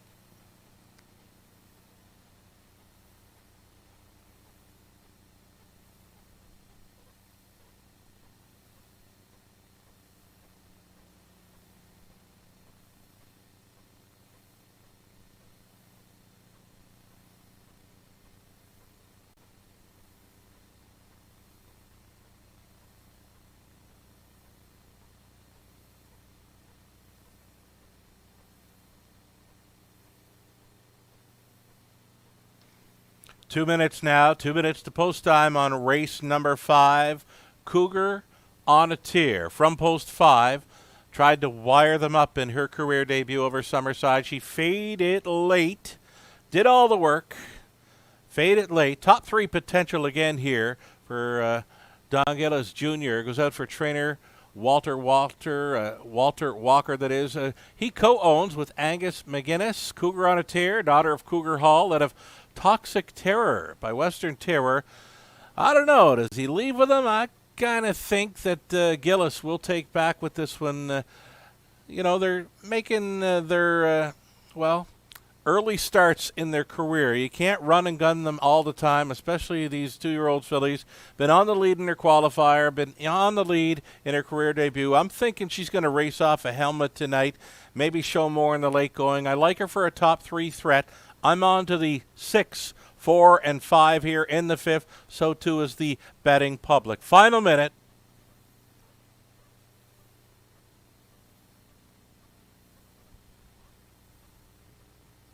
Wagering on the 2-year-old A fillies closes in less than 1 minute.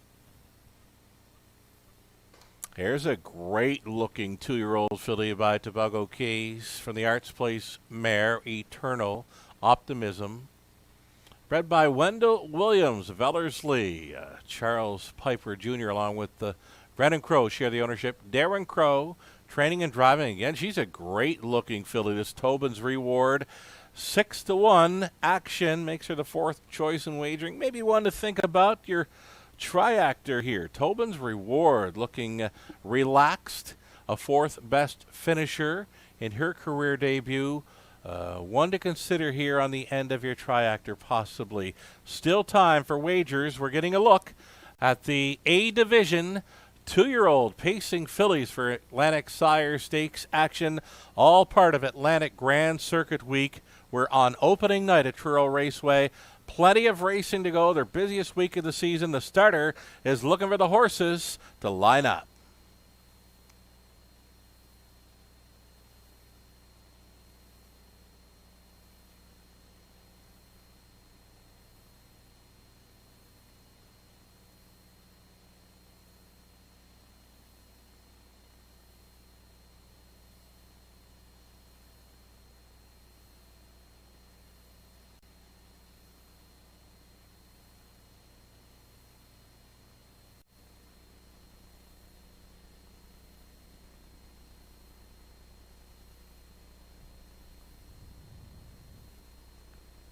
Home Hardware Building Center starting gate moving for the 5th race. It's post time.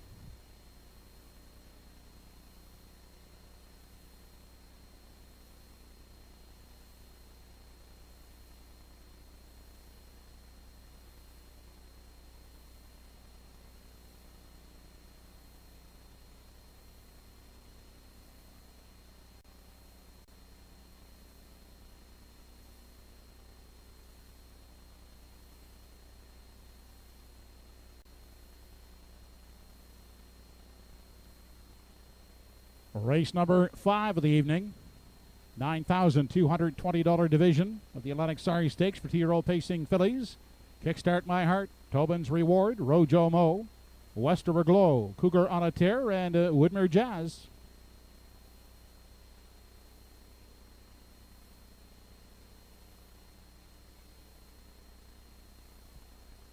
They are off and pacing and firing off quickly from the outside. Woodmere Jazz intent on the lead as they race into the first turn. Down at the rail, that is Kickstart My Heart, but quickly taking over is Woodmere Jazz as they arrive at the opening 8th.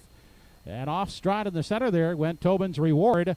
Up into the 2 spot goes Kickstart My Heart. Now finding room is Westover Glow at the rail, taking a seat in 3. Next in line is Rojo Mo from 4. Back in 5, Cougar on a Tear. And after the early miscue, Tobin's Reward is sitting at the back in 6. The fillies now have their seating arrangements complete as they continue on over to the 3/8 and up front. And leading the way, that's Woodmere Jazz, 28 and 4/5 seconds. Woodmere Jazz, a length and a half leader.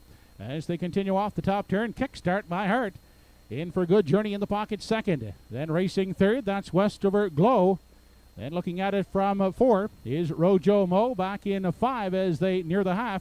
That is Cougar on a Tear, and gapped out at the back after the break is Tobin's Reward into the lower turn. And Woodmere Jazz had them past the quarter in 28 and 4, and the half was recorded in 59 and 2/5 seconds. Woodmere Jazz, Kickstart My Heart are the top pair as they enter the backstretch for the final time. Now trying to grind it out first over. Here comes Westover Glow up on the outside. Down inside, locked up. Cougar on a Tear is 4th. Out second over, following the cover. Rojo Mo is getting towed up into contention now. Second over, 4th. They race past the 3/4. Woodmere Jazz now back to the rail in the 2 spot. Westover Glow losing cover outside and pacing a 3rd. That's Rojo Mo pacing along in 4. Cougar on a Tear. They race past the 7/8, 128 and 4 3/4. Woodmere Jazz has drawn clear now by 3 as they swing off the top turn and straighten out for the stretch drive. Woodmere Jazz opening up on the front end as they come to the wire. On the outside, Rojo Mo will close in for 2nd, and 3rd is Westover Glow. Mile in 157 and 4/5.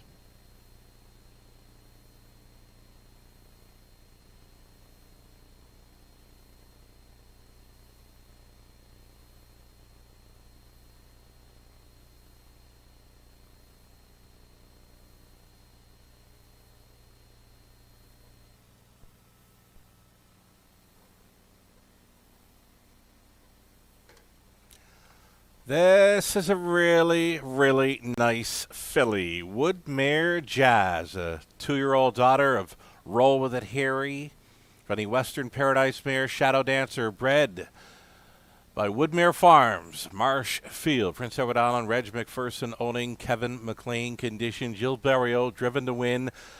Jill blasted her off the wings. She was on top easy into that opening turn. She just ambushed them off the wings of the car. Got up to the quarter, 28 and 4. A nice rated half, 59 and 2. 29 and 3 up the backside to hit 3/4, 128 and 4. And then she used a 29 flat final panel to put this baby to bed. This is Woodmere Jazz going now 3 for 3 in her young career. As mentioned, a very versatile now daughter of Roll With It Harry. We know she can leave. As mentioned, she ambushed them right off the wings, was on top before the turn, and then it was lights out, right? Woodmere Jazz on top. Closing up well to finish 2nd. Rojo Mo for Mark Campbell. Trainer Alexander Veard. A nice effort there for the deuce. Finishing 3rd, we had the 4, West River Glow for Claire McDonald. And the 5, Cougar on a Tear. Felt she'd race off a helmet tonight. She did. She did manage 4th. 6, 3, 4, and 5. Woodmere Jazz takes Division 1 of the Atlantic Sire Stakes Pacing Fillies A Division.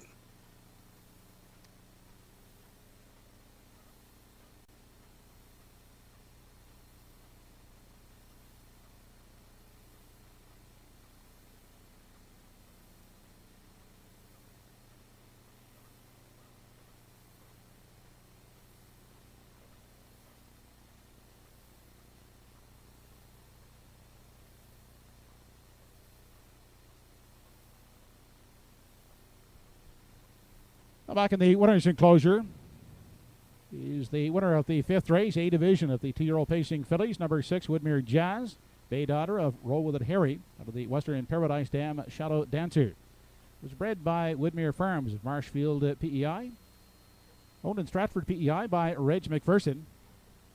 Woodmere Jazz is trained by Kevin McLean, driven tonight by Gilles Berrio. Woodmere Jazz, new mark, 157 4/5.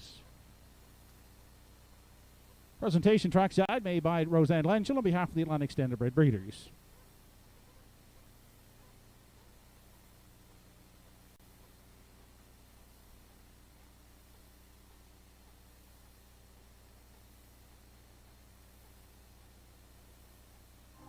This race replay brought to you by Truro Toyota.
Here is the complete rundown of race 5. Number 1, Kickstart My Heart, was 5th. 2, Tobin's Reward, 6th. 3, Rojo Mo, 2nd. 4, Westover Glow, 3rd.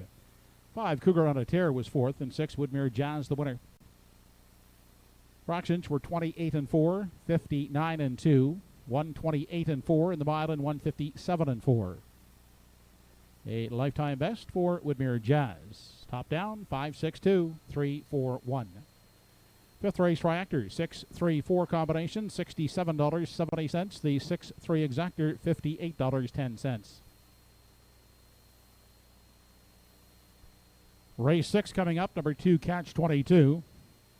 Changing bridles, closed to open, hood with cups, and the 3-entry Puddin' Pie has been scratched sick. Post time for race 6 is in less than 8 minutes.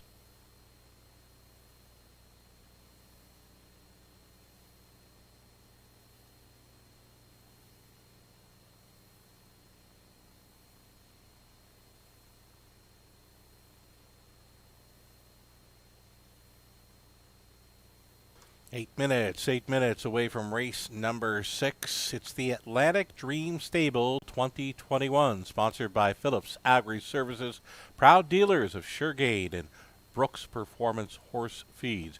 Winning stable receives a $2,000 cash prize, additional runner-up prizes donated by Red Shores. Entries close less than a week, July 18th, 2021. Visit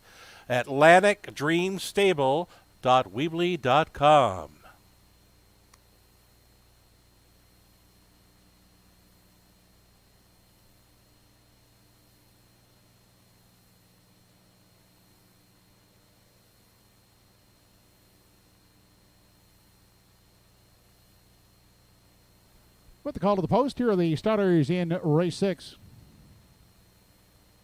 For post 1 is Miss Dynamite D, owned by William McLeod and Maria McLeod. Miles Heffernan catch driving.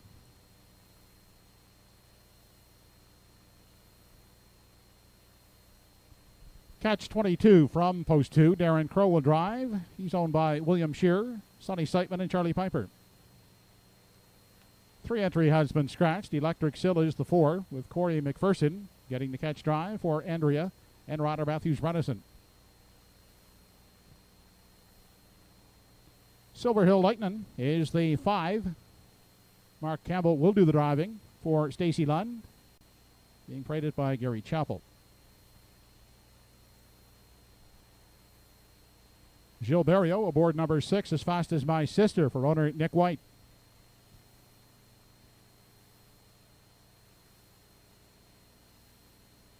Number 7 is Press Time. Bernard McCollum at the lines for Doug Pully Jr. and Sr., Gordon and Joanne McComb.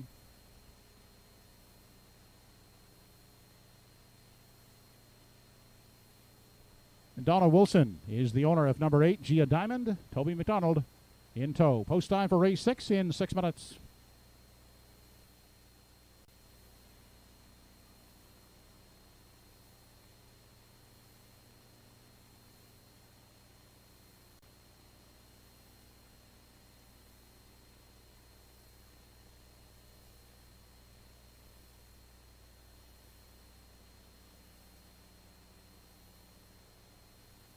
Five minutes away from race number 6. Here's a wide open event, though the heavy favorite right now, number 5, Silver Hill Lightning at 3-5.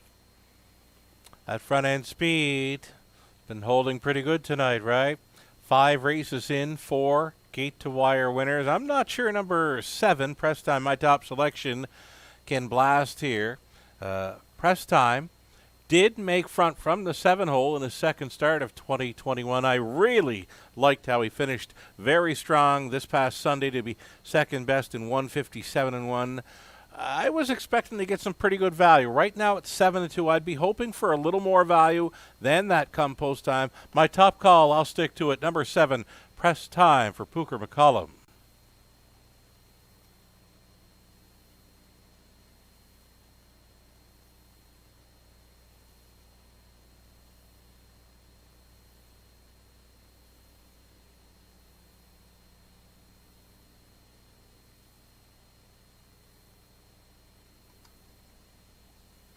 For second best in race 6, I'm going to go to the 2, Catch 22. If he can sit just a little bit closer, he'll get a great shot here to be a top 2 threat. It's 5-2 currently on number 2, Catch 22. Darren Crow, the trainer driver for Shearer, Seitman, and Piper. Number 2, Catch 22, taking the second choice action currently at 5-2. He just has to ride up closer with them in the early going.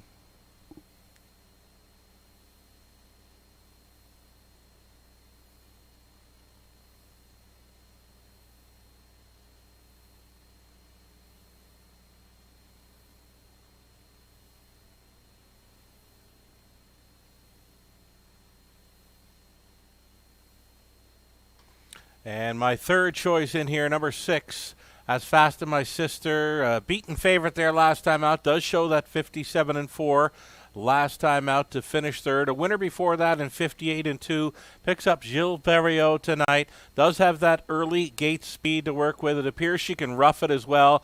She's got a parked out trip 3 back where she still managed a third in 59-1. As Fast as My Sister, I like the value at 5-1. The favorite right now, I've left off my ticket. Number 5, Silver Hill Lightning.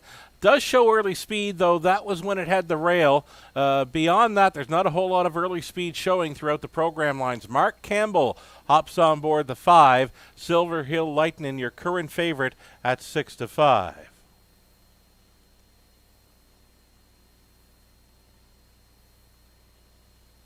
Less than 2 minutes to post time.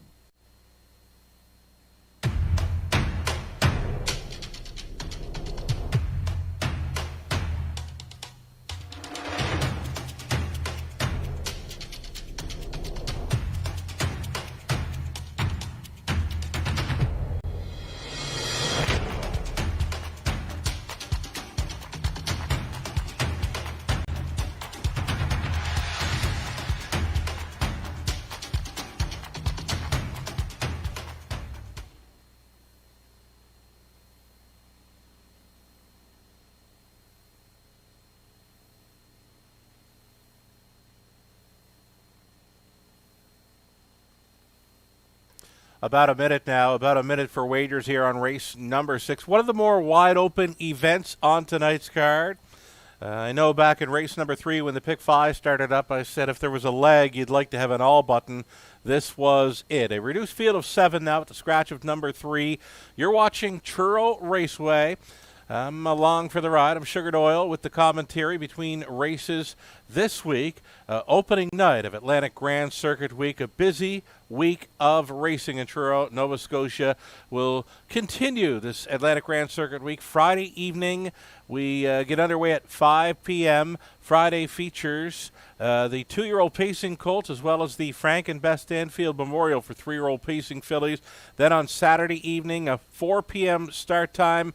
3-year-old colt pacers, that's right, it's the Glamour Boys, as well as the Age Pacing Mares and the Lindsay Construction Cup Invitational, brought to you by Universum Media and Truro Raceway. Final call for wagers here on race number 6 as you get a look at that heavy favorite, Silver Hill Lightning.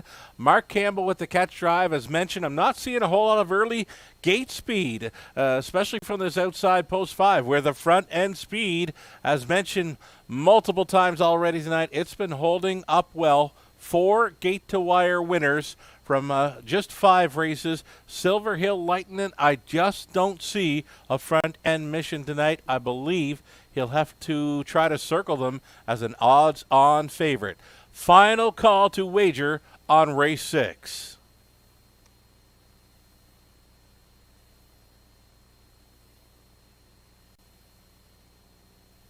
Only 1 minute to post time for race 6.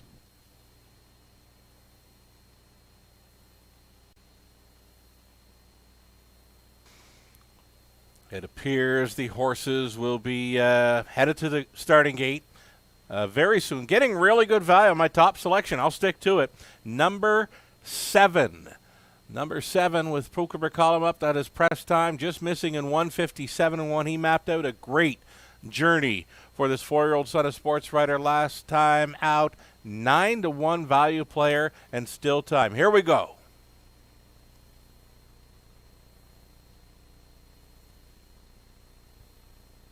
Sixth race entries now in the hands of the starter. Home Hardware Building Center starting gate is moving.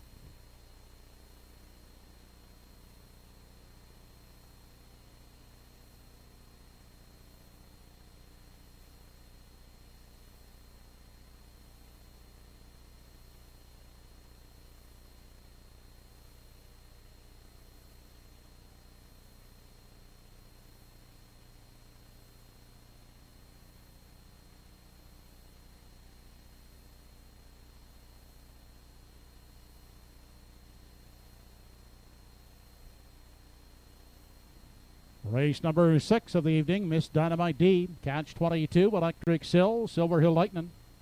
As Fast as My Sister, Press Time, and Gia Diamond.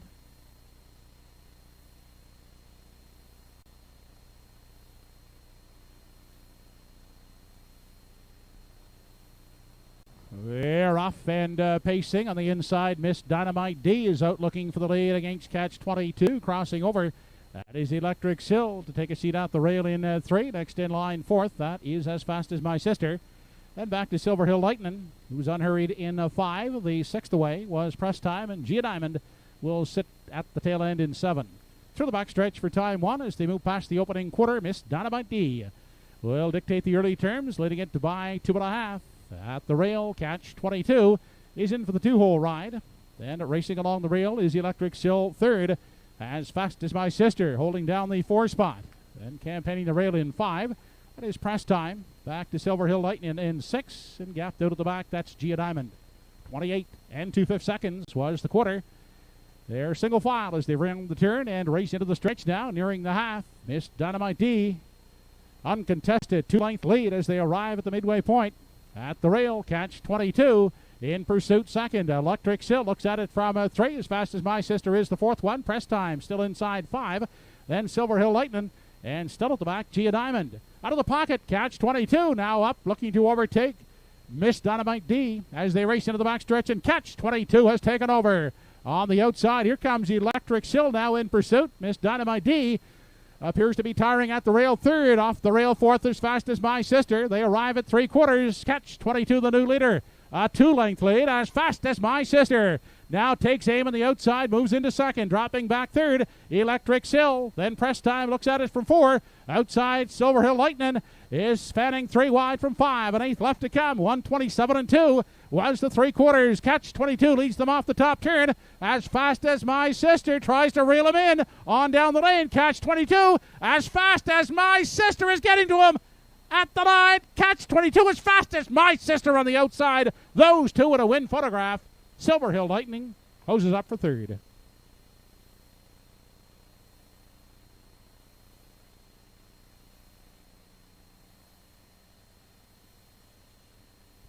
Mile in 1:57 and 1/5.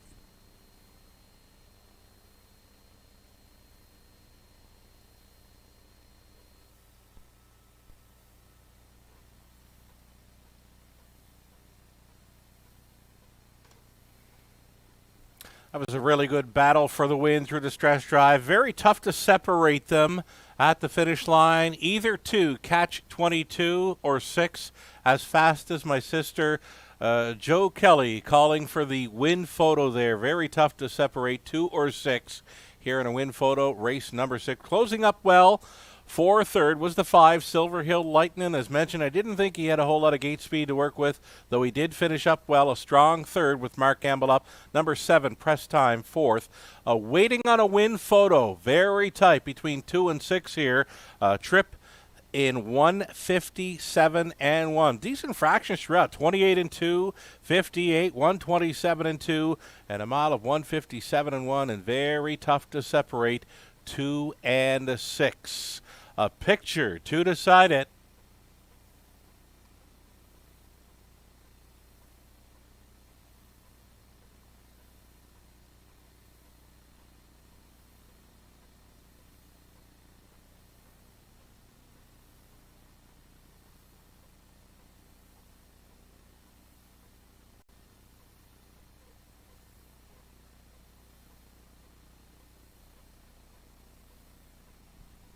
In a very close win photo, it was the 2, Catch 22, holding on for the victory.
Operating back, the winner of race 6, number 2, Catch 22. He's an 8-year-old bay gelding by Roll with Joe, by William Shearer, Sonny Seitman, and Charlie Piper.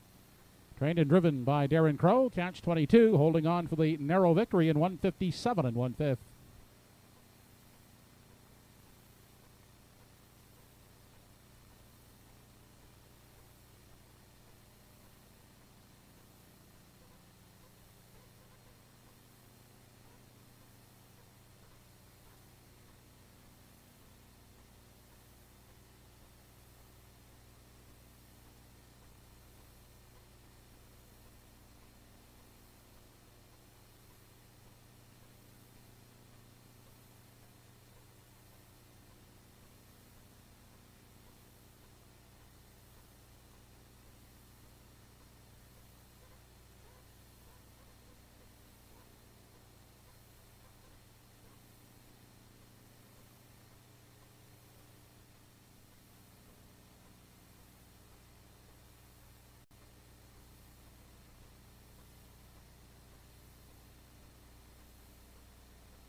Here is the official rundown of race 6. Number 1, Miss Dynamite D, was 7th. 2, Catch 22, the winner.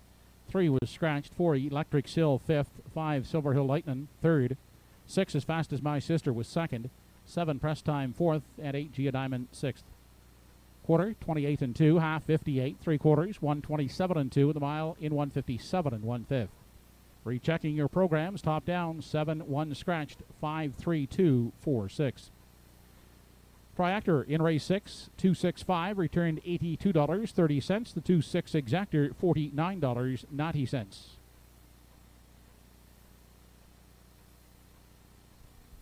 Coming up in races 7 and 8, the late daily double, 7th race. 2-year-old pacing filly A division, number 1, Stone Beach Lily. Changing bridles, closed do open, hood with cups. And a program note in race 8, number 4, My Money's a Runnin', is wearing the trotting hobbles this evening. Post time for the 7th race, first half of the late double in 8 minutes.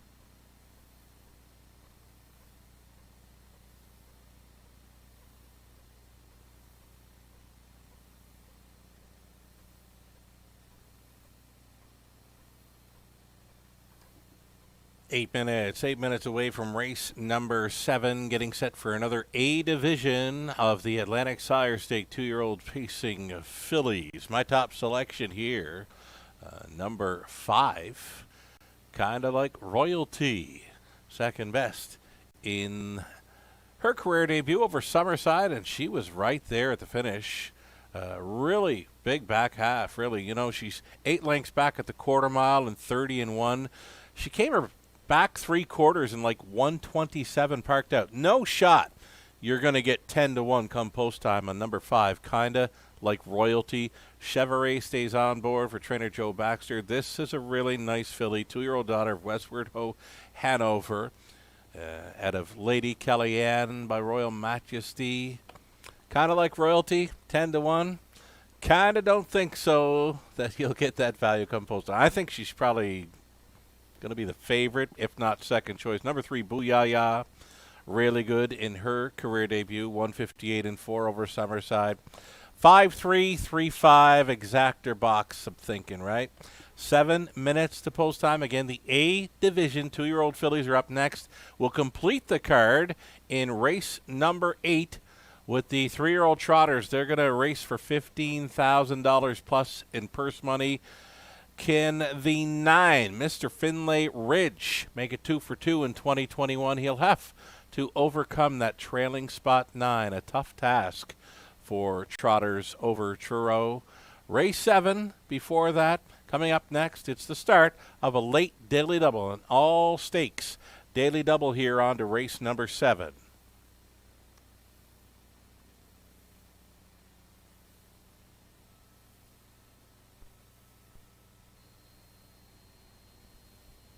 On the track and parading are the starters in the 7th race. Atlantic Sire Stake, 2-year-old pacing filly A division. And they race for a purse of $9,220 from post 1, Stone Beach Lily. Over the Ultimate Stable. Along with Todd and Trish Hardy. Jason Hughes will drive. WWGG McKinnon Stable are the owners of 2, JJ Scarlett. Danny Gillis drives. Booyah is the 3, Mark Cabell will catch drive for Hugh and Ali McAkron. Michael Curry, Kyle Gardner, Jerry McKinnon. They are the owners of 4, Saltwater Storm, Brody McPhee in charge. Walter Chevrolet has the driving assignment on 5, kinda like Royalty. She's owned by Jennifer Baxter and Karen Williams. And number 6, the Real Princess, Corey McPherson, is at the helm for owners Eddie Doucette, Blaine Thibault, Gordon McLeod, and Grant Mann. 6 fillies for the final A division of the 2-year-old Atlantic Sire Stakes division in 5 minutes. Darren Crow, contact the stand.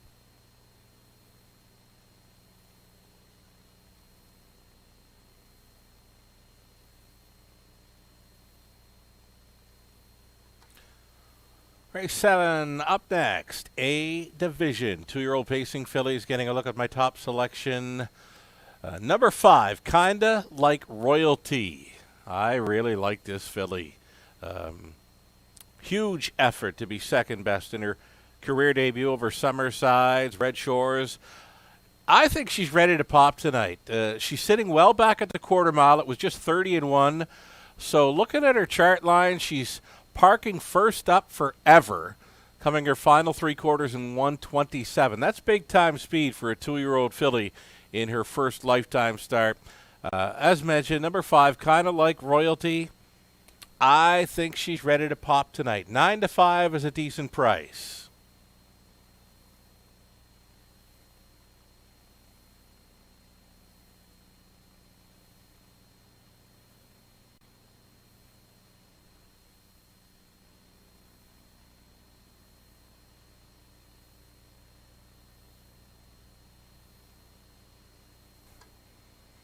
A must play tonight. Again, after winning by 4 in her stakes debut, talking about number 3, Booyah. The public is behind this one. Mark Campbell on board for trainer Robert McLeod. Goes out for the McCuckerns of Nova Scotia. Booyah, 2-year-old daughter of Stonebridge Terror from the Jeremy's Jetmare Village Bound.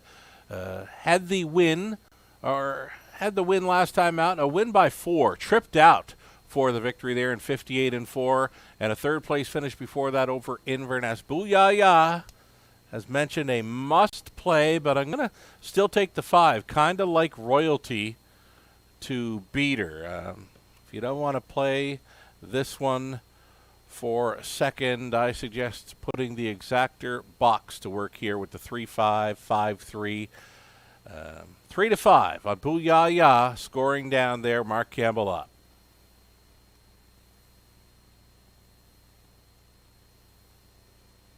Less than 2 minutes to post time.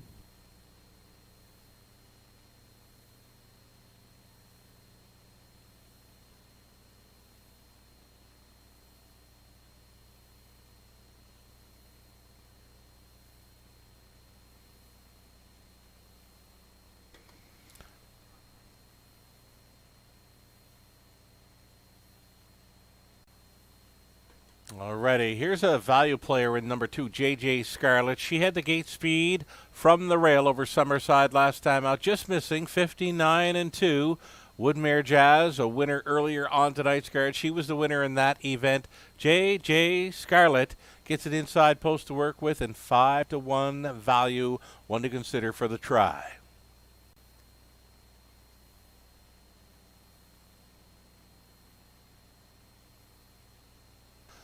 There is that zoomed-in win photo from the last race.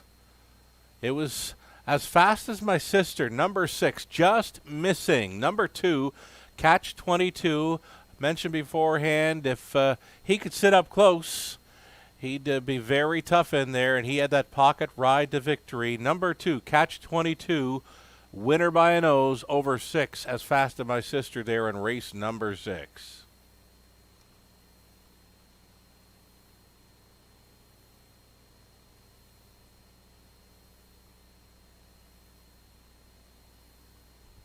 Final call to wager on race 7, 1 minute.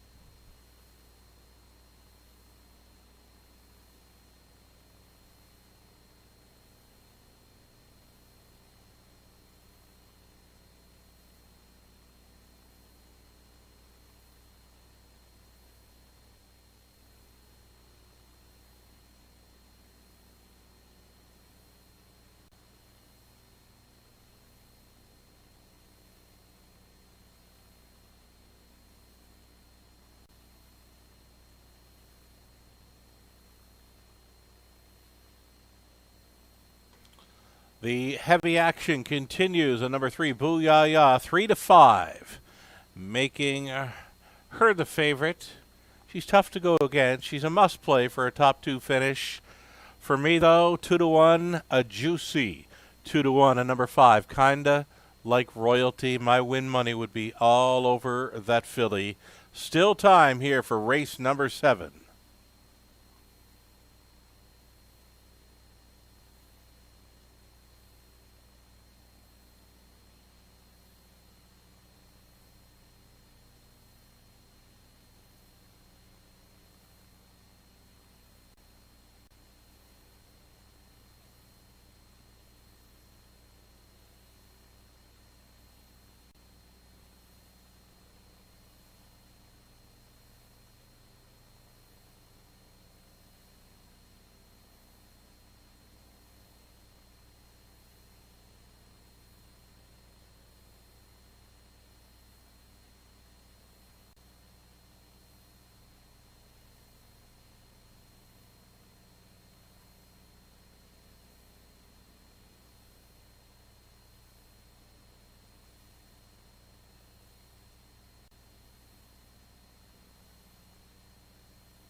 Two-year-old fillies now moving in behind the home hardware building center starting gate. It's post time.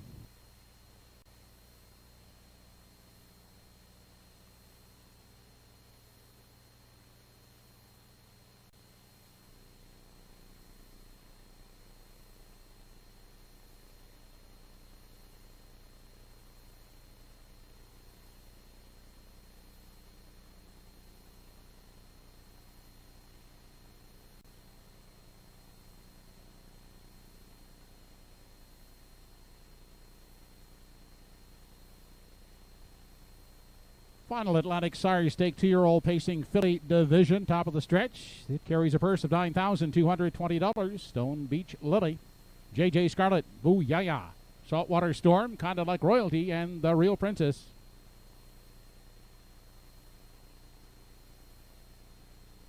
They're off and pacing on the inside. JJ Scarlet off with intentions on the lead as they race into the lower turn. Up on the outside, Kinda Like Royalty is leaving.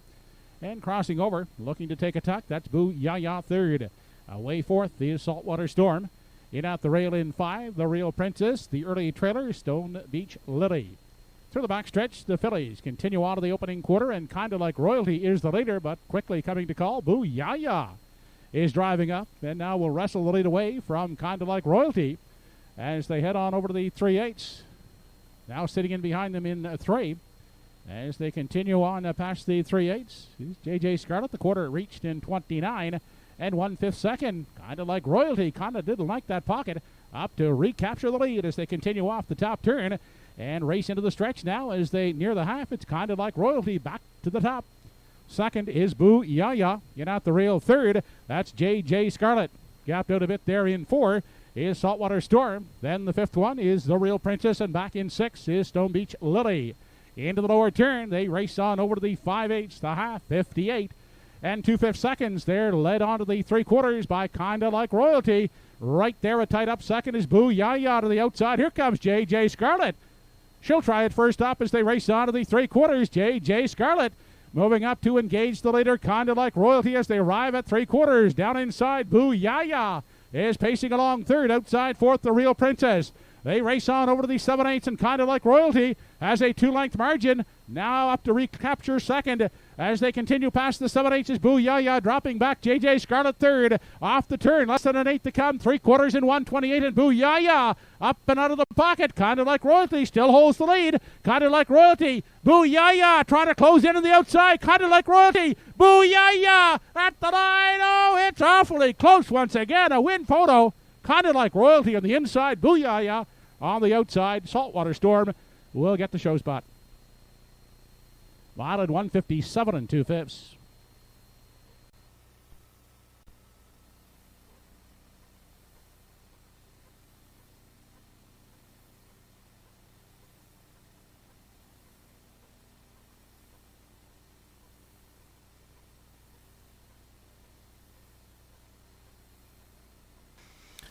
It's another win photo called for here in race 7, Eater 3. Boo Yaya on the outside, and number 5, Kinda Like Royalty, on the inside, doing most of the work, trying to get paid. These two fillies putting on a very nice display of their 2-year-old filly speed. A trip tonight, 157 and 2, and another one Another tough race to separate at the finish line. A win photo will decide race 7. Up for third, number 4, Saltwater Storm, and number 2, I believe, JJ Scarlet in for 4th. Win photo between 3 and 5 here at Atlantic Sire Stakes. 2-year-old pacing filly, A division.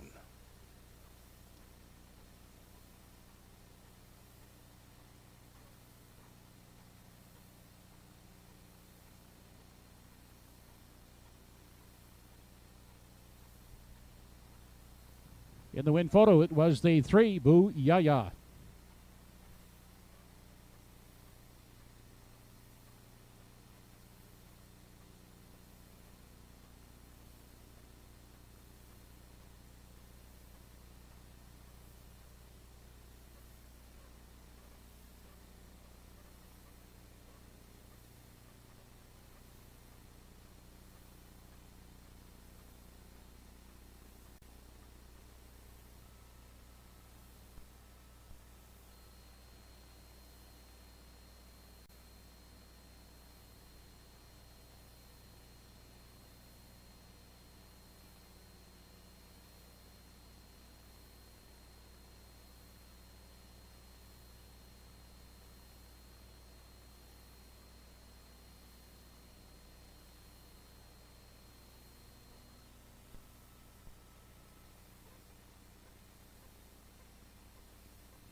Operating back in victory lane, the winner of the 7th race, A division of the 2-year-old pacing fillies, number 3 in your program, Boo Yaya, a daughter of Stonebridge Terror, by Village Bond out of Jeremy's Jet.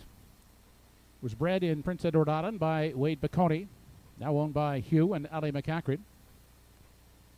Trained by Bobby McLeod, Mark Campbell does the catch driving. Boo Yaya, picking up a lifetime mark of 157 2/5.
Race 7 is now official. Number 1, Stone Beach Lily, was 6th.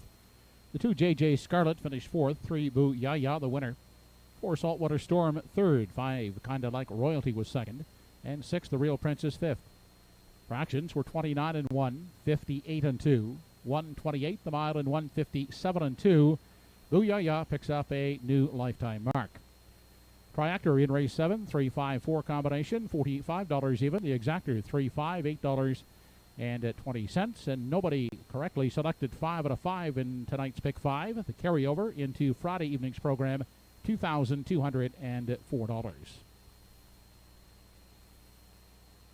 Upcoming is the 8th and final on tonight's program. It's the Atlantic Sire Stakes for 3-year-old trotters. Purse of $15,560. A program note on 4. My Money's a Runnin'. He races with the Trotting Hobbles. Post time for the 8th and final in 8 minutes.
All right, it's the 8th and final race coming up at Truro Raceway, opening night of Atlantic Grand Circuit Week.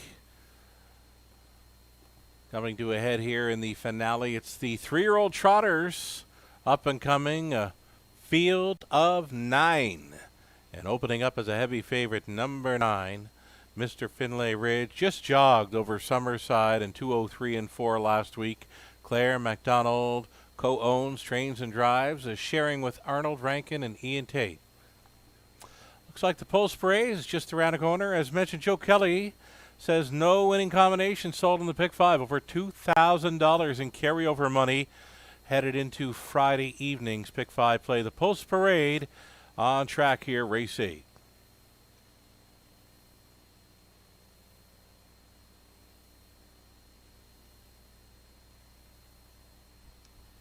The 3-year-old trotters entering the track for tonight's 8th race Post Parade. It's the final dash on this evening's program.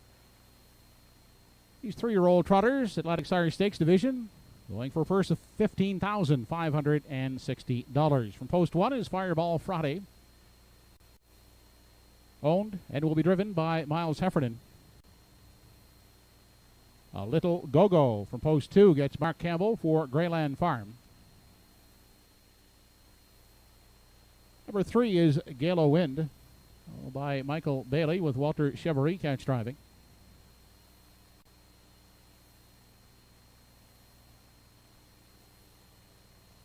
From Post 4 is My Money's a Runnin'. Gary Chappell aboard for Jonathan McDonald.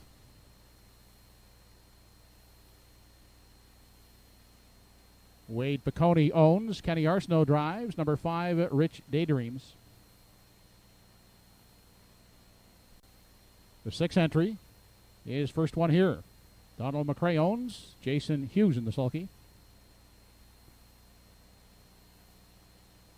Adam Murner will pilot from Post 7. Dusty Lane Milo. She's owned by Marcia Cox. Dusty Lane Apollo is the 8. Owned by But We Here Now stable. Brody McPhee will steer. And leaving from the trailing Post 9 is Mr. Finlay Ridge.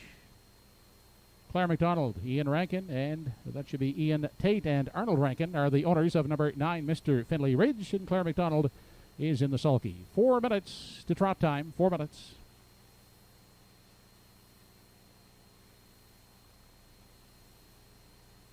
There's how close it was. The win photo now on display for race number 7. That was number 3, Boo Ya Ya, getting up on the final stride to nip, kinda like royalty.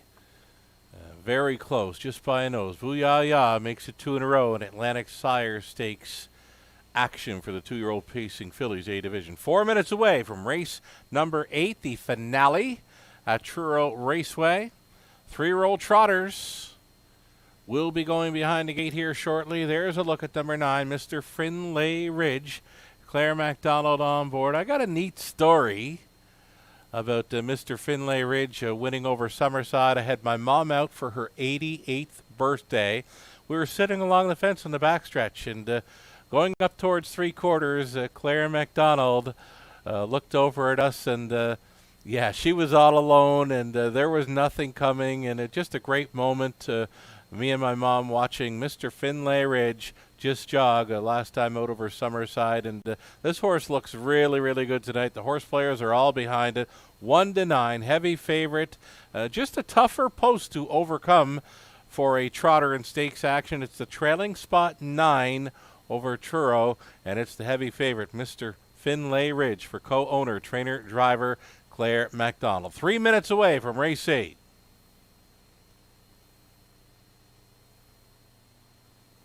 Less than 3 minutes to post time.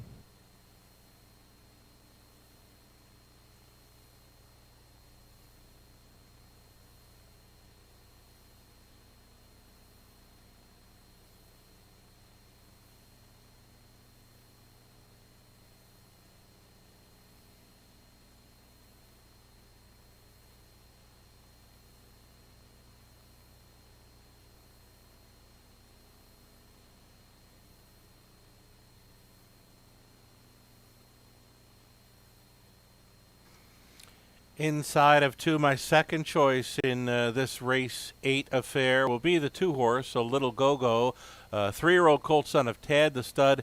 He's had braking issues in his 2 starts in 2021. Made a couple of breaks over Summerside, made a break over Charlottetown. He does get his nose on gate. He will have to behave. He shows that he can go with these if he remains trotting. 10 top 3 finishes from 13 outings in 2020. A Little Go-Go, Mark Campbell, training and driving for Greyland Farm of Gulf Shore, Nova Scotia. 7-1 value player here in race 8. There is a look at number 2, a Little Go-Go. As mentioned, he just has to mind his manners to be able to compete with these.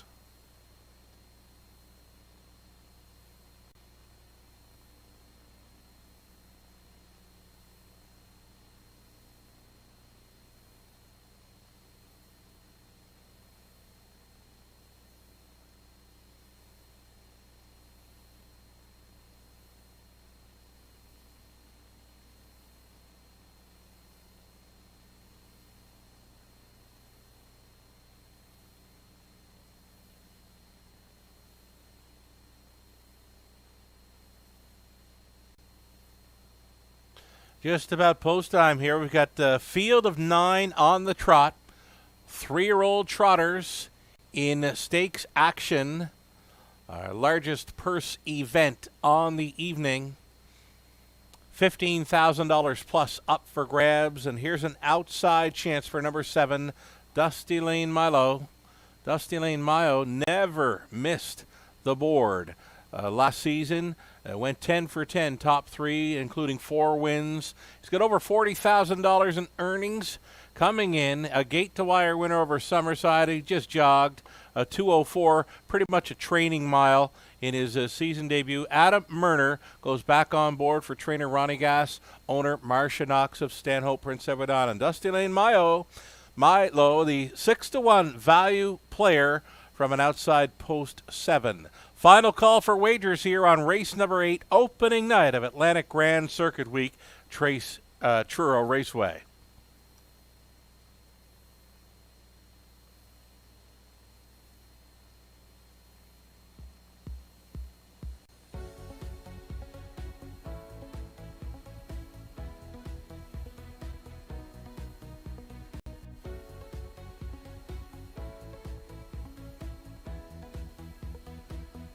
Universum Media Sports and Entertainment. Final call to wager on the 3-year-old trotters. They go to the gate in less than 1 minute.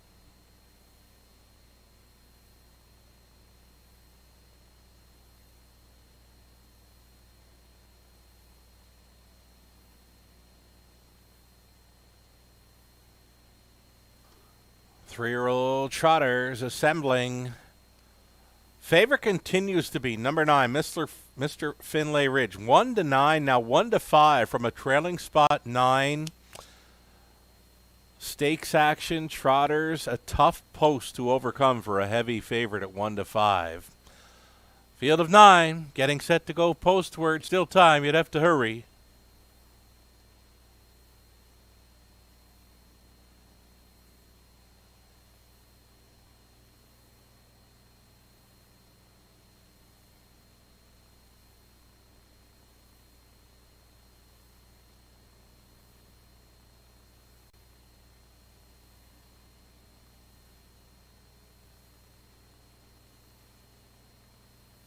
Home Hardware Building Center starting gate is moving for race 8. Trotters are lining up, and it's post time.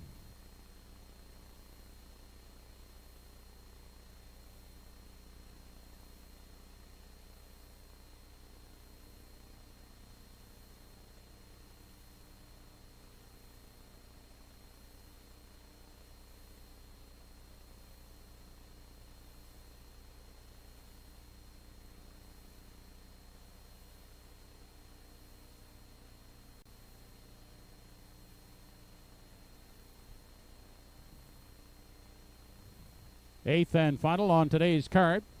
Atlantic Sire Stake, 3-year-old trot, purse $15,560. Fireball Friday, a little go-go, gale of wind.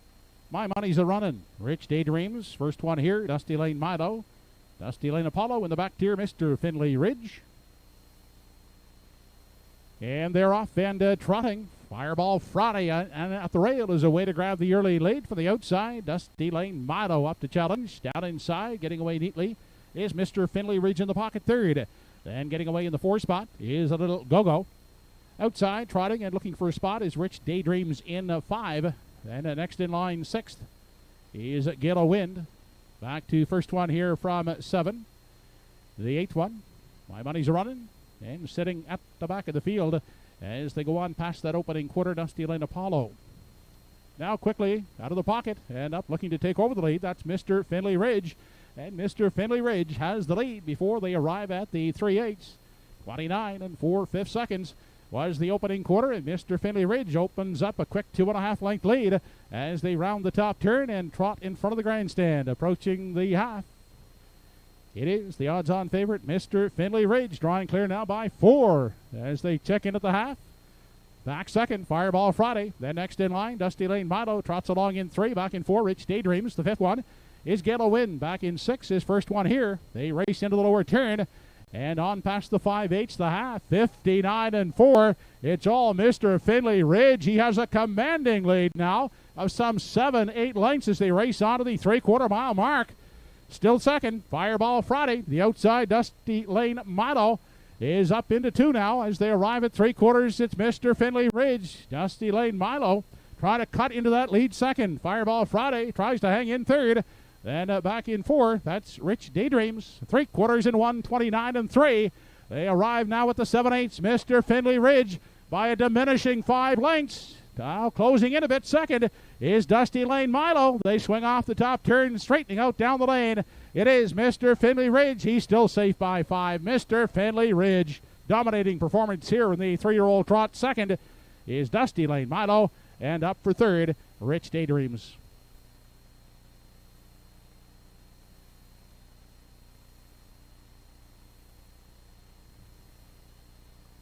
Mile in 2 minutes, 1/5.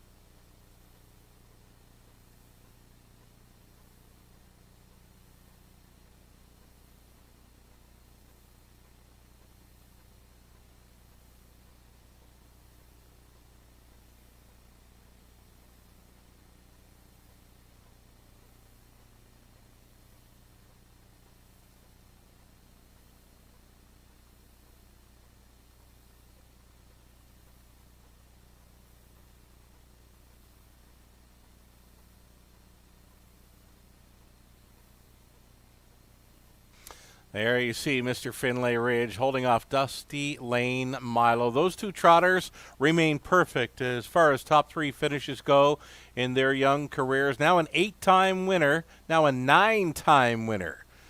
Mr. Finlay Ridge, 2 for 2 thus far in 2021, capturing an A stake over Summerside, capturing the big stake here tonight. A $15,000 purse goes to Mr. Finlay Ridge, who just trotted to a new lifetime best of 2 minutes, 1/5.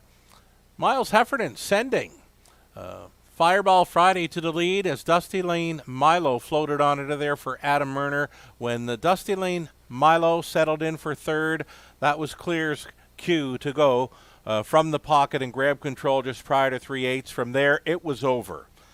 Mr. Finlay Ridge, so good in Summerside, even better tonight at the home base track of Truro Raceway. Claire MacDonald has a nice one, and Mr. Finlay Ridge, a 3-year-old son of Armbroke Barrister, on his way to the Truro Raceway Winner's Circle. Impressive. 9-7-5-1, top 4 unofficial.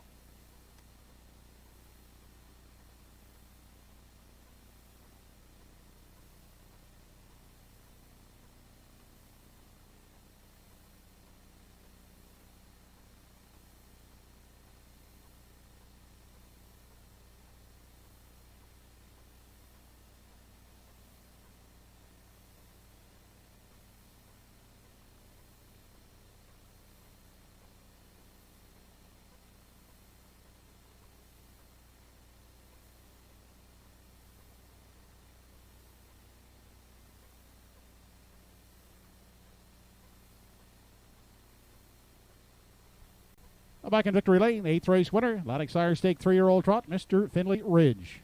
Big gelding, Armbroke Barrister, out of our Rocket Rochelle by Angus Hall. 2 for 2 on the season. Mr. Finlay Ridge is owned by Claire MacDonald, Arnold Rankin, and Ian Tate. Claire MacDonald taking both trot divisions in the Atlantic Sire Stakes here this evening as a trainer. She's also the winning driver in this one, Mr. Finlay Ridge, in 2 minutes, 1/5, a new lifetime mark for the gelding.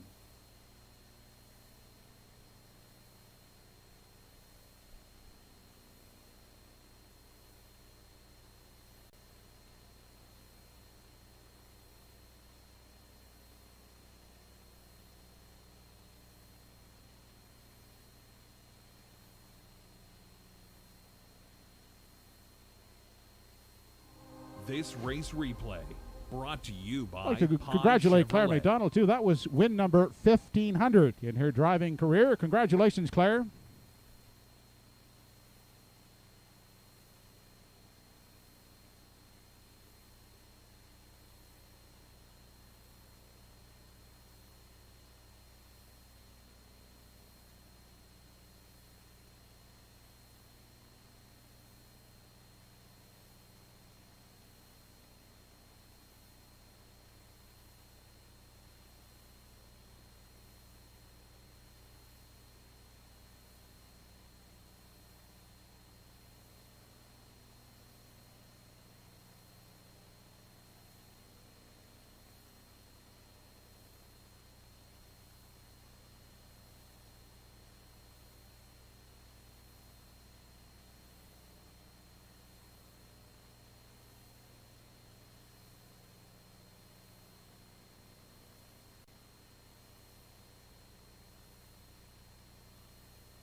Here is the complete rundown from race 8, number 1, Fireball Friday, 4th. 2, A Little Go-Go, 9th. 3, Gala Win, 5th. 4, My Money's a Runnin', 6. 5, Rich Daydreams, 3rd. 6, first one here was 8. 7, Dusty Lane Motto, 2nd. 8, Dusty Lane Apollo, 7. And Mr. Finley Ridge, the 9, was the winner. 29 and 4, the quarter. Half, 59 and 4. 3 quarters and 129 and 3 at the mile. Lifetime best for Mr. Finley Ridge, 2 minutes, 1/5. Rechecking, top down, 495, 638, 271 on the bottom. 975 try, $116.40. The 97 exactor, $8.90. And the late daily double combination 3-9, $3.70. Don't forget to join us again when Atlantic Grand Circuit Week racing action continues here on Friday evening. It's a 9-dash program featuring 3 divisions of the Atlantic Sire Stakes for 2-year-old pacing colts and 2 $25,000 divisions of the Frank and Beth Stanfield Memorial for 3-year-old pacing fillies. And also don't forget, carryover in Friday's Pick 5, $2,204. The 9-dash card Friday evening gets underway at 5 p.m.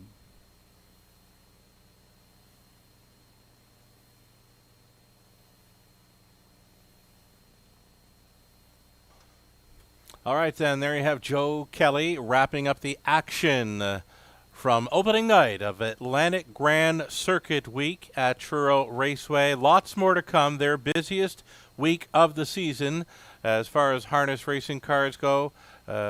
Great action this evening. You had Reggie's game kicking things off for Toby McDonald. Windermere Mia Grace in a B division for 2-year-old fillies. Art Sleek keeping it together tonight, behaving himself to throw a real wrench into that Pick 5 play, and the reason for another carryover, a massive amount of money carried over. As far as Truro Raceway goes, into Friday evening, over $2,000 for the Pick 5 play. A free program will be available on hbibet.com. So Art Sleek kicked things off in that Pick 5 at 11-1. He was the one that messed it up for everybody, I'm sure. Up Hellier, winner from the Claire McDonald barn on the 2-year-old trot. And, yeah, that looked really, really sharp. Woodmere Jazz, really good to win a 2-year-old A stake for fillies. And Catch 22, winner for Darren Crow. Booyah Ya makes it 2 for 2 in stakes action. And then in the finale, Mr. Finlay Ridge, now 2 for 2 in 2021. Looks so strong, took a new lifetime best. As Joe Kelly mentioned, a couple of $25,000 3-year-old pacing filly events in the Frank and Beth Stanfield memorials there on Friday night. I added up something like $70,000 to $80,000 in purse money up for grabs Friday evening. 9 races getting underway at 5 p.m. I'll be back with you. Sugared Oil, myself, and Scott Waddell will be on track as well. Winner's Circle interviews, what have you. So we're well into Atlantic Grand Circuit Week at Truro Raceway, their busiest week of the racing calendar 2021. Friday evening, 5 p.m. start time. Saturday at 4 p.m. So glad you could join us for this evening's race card. Lots more to come, end of the week, Friday and Saturday.